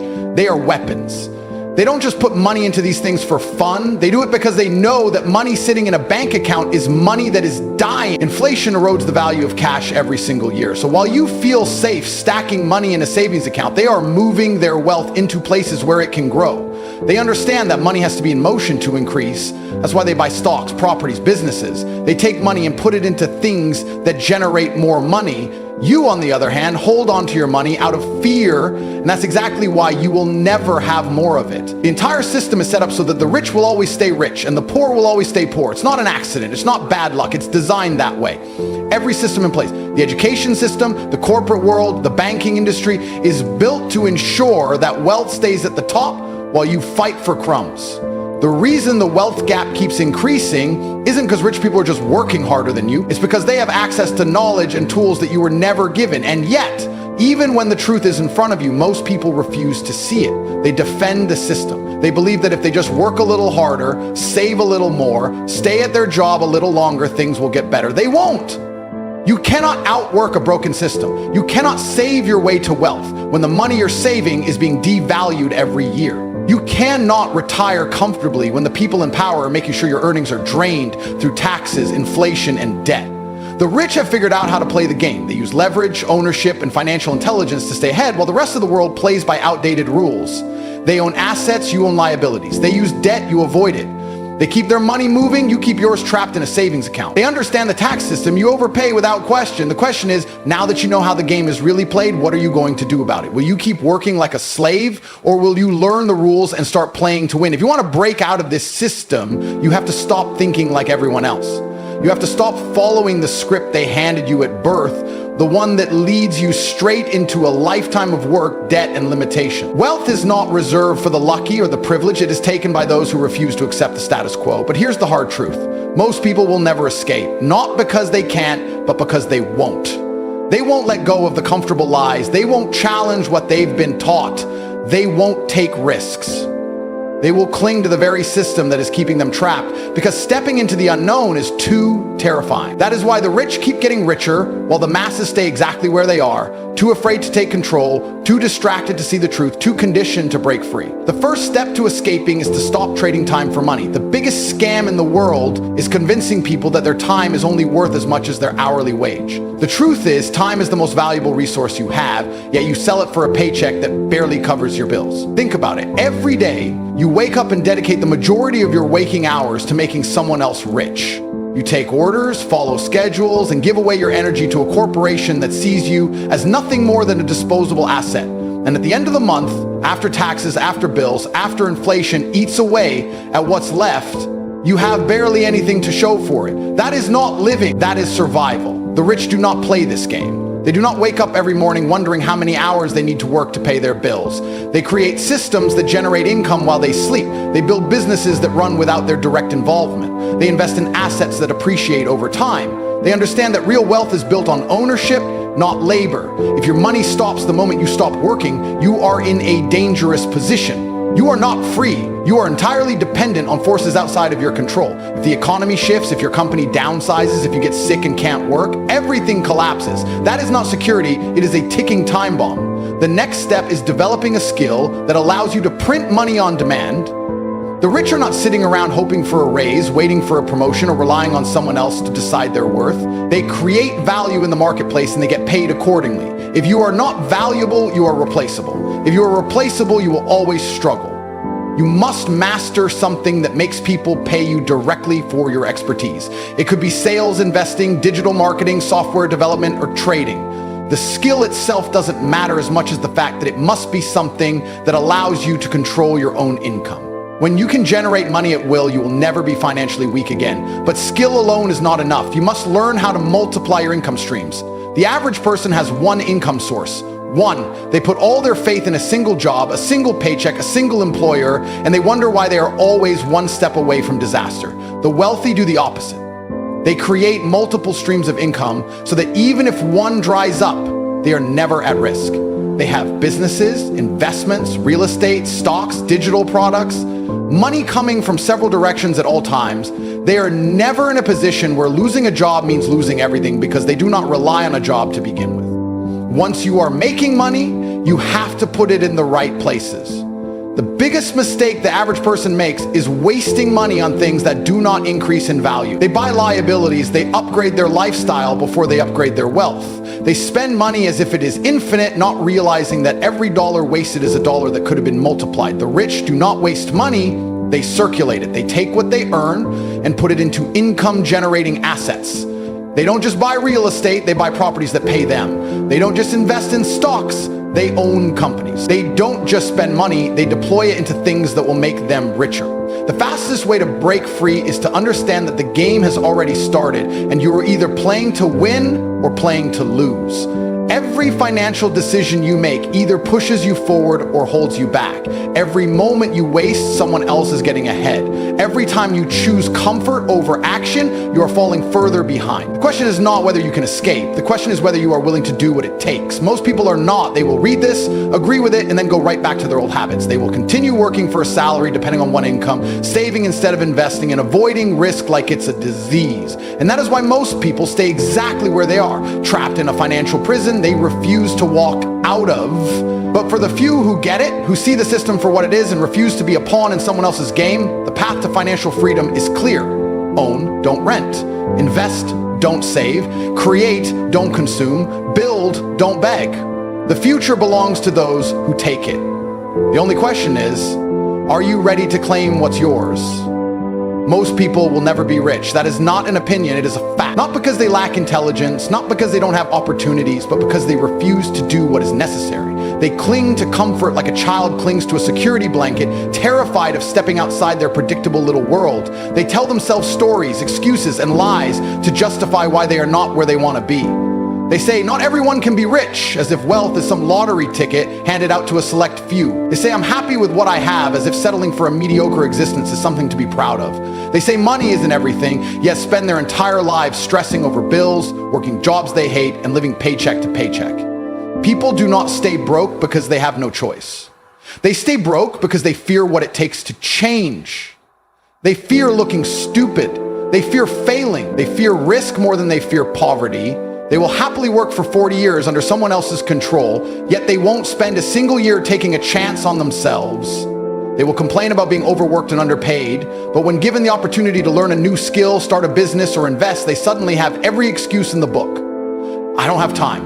I don't have money. It's too risky. And so they stay exactly where they are, trapped in their own limitations, refusing to see that the only thing standing between them and success is their own mindset. The world does not care about your excuses. It does not care that you were dealt a bad hand, that you didn't have the right education, that you weren't born into wealth. It does not reward effort, it rewards results. You do not get rich by being a good person. You do not get rich by working hard. You do not get rich by wishing for it. Wealth comes to those who move with purpose, make calculated decisions, and refuse to accept mediocrity. You either adapt and evolve, or you stay behind and complain about how unfair life is. The truth is, nobody's coming to save you. No government program, no company, no handout will ever make you wealth. You will not stumble into success. You will not wake up one day and magically have financial freedom. If you want to escape the cycle, you must fight for it. You must rewire your thinking, unlearn everything they taught you, and be willing to sacrifice your old self to become the person who deserves wealth. But here's the most brutal truth of all. Most people are simply too weak to do it. They say they want wealth, but they aren't willing to leave their comfort zones. They claim they want freedom, but they cling to security like a lifeline. They tell themselves they will change one day, but that day never comes. They wait for the perfect moment, the perfect opportunity, the perfect conditions, never realizing that there is no perfect time. The time is now. It has always been now, and every second they waste is a second they will never get back. The rich understand this. That is why they act while others hesitate. They move quickly, they take risks, they put themselves in uncomfortable situations because they know that growth never happens in comfort. They do not wait for permission. They do not waste time on things that do not serve their goals. They see an opportunity and they take it.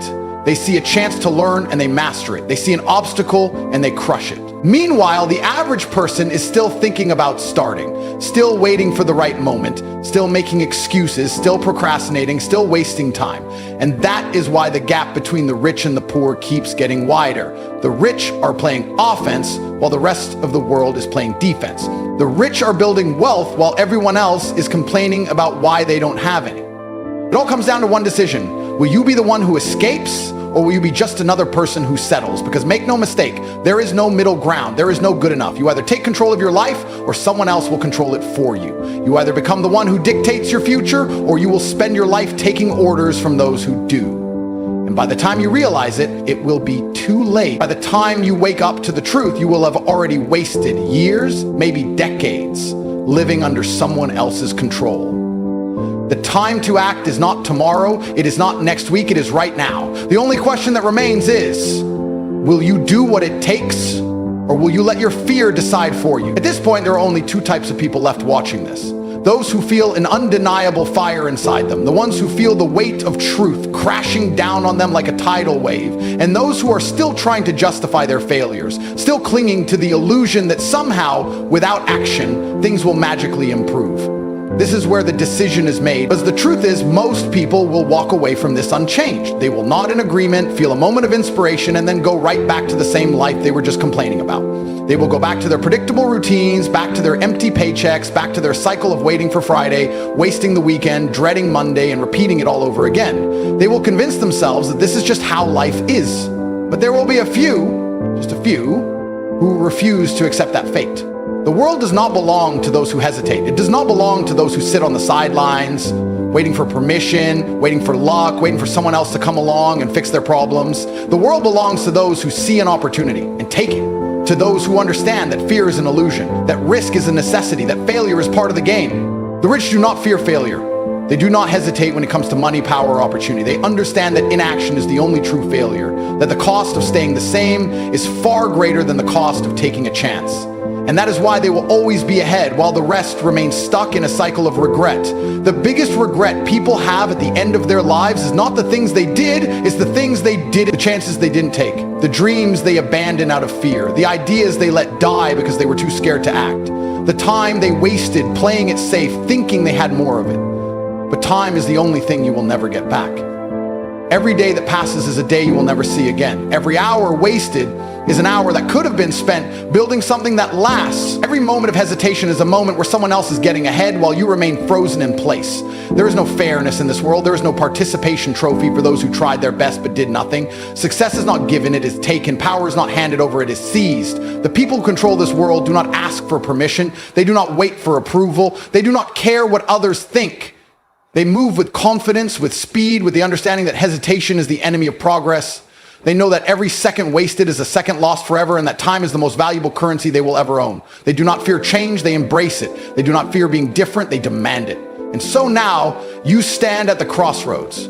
One path leads to exactly where you have always been, safe, predictable, control. The other leads into the unknown, filled with uncertainty, risk, and challenge. Most people will take the first path because it is familiar, because it does not require change, because it allows them to remain comfortably numb. But for those who have had enough, for those who are tired of being trapped, For those who finally see the system for what it is, there is only one choice. Step into the fire, embrace the uncertainty, take the risk, because the truth is, you were never meant to be average. You were never meant to be just another name on a payroll, another number in the system, another person who let life happen to them instead of taking control. The future does not belong to those who wait. It belongs to those who decide to be more, decide to take action, decide to rewrite their story. The question is, will you be one of them, or will you look back years from now filled with regret, wishing you had started when you had the chance? The choice is yours. It always has been.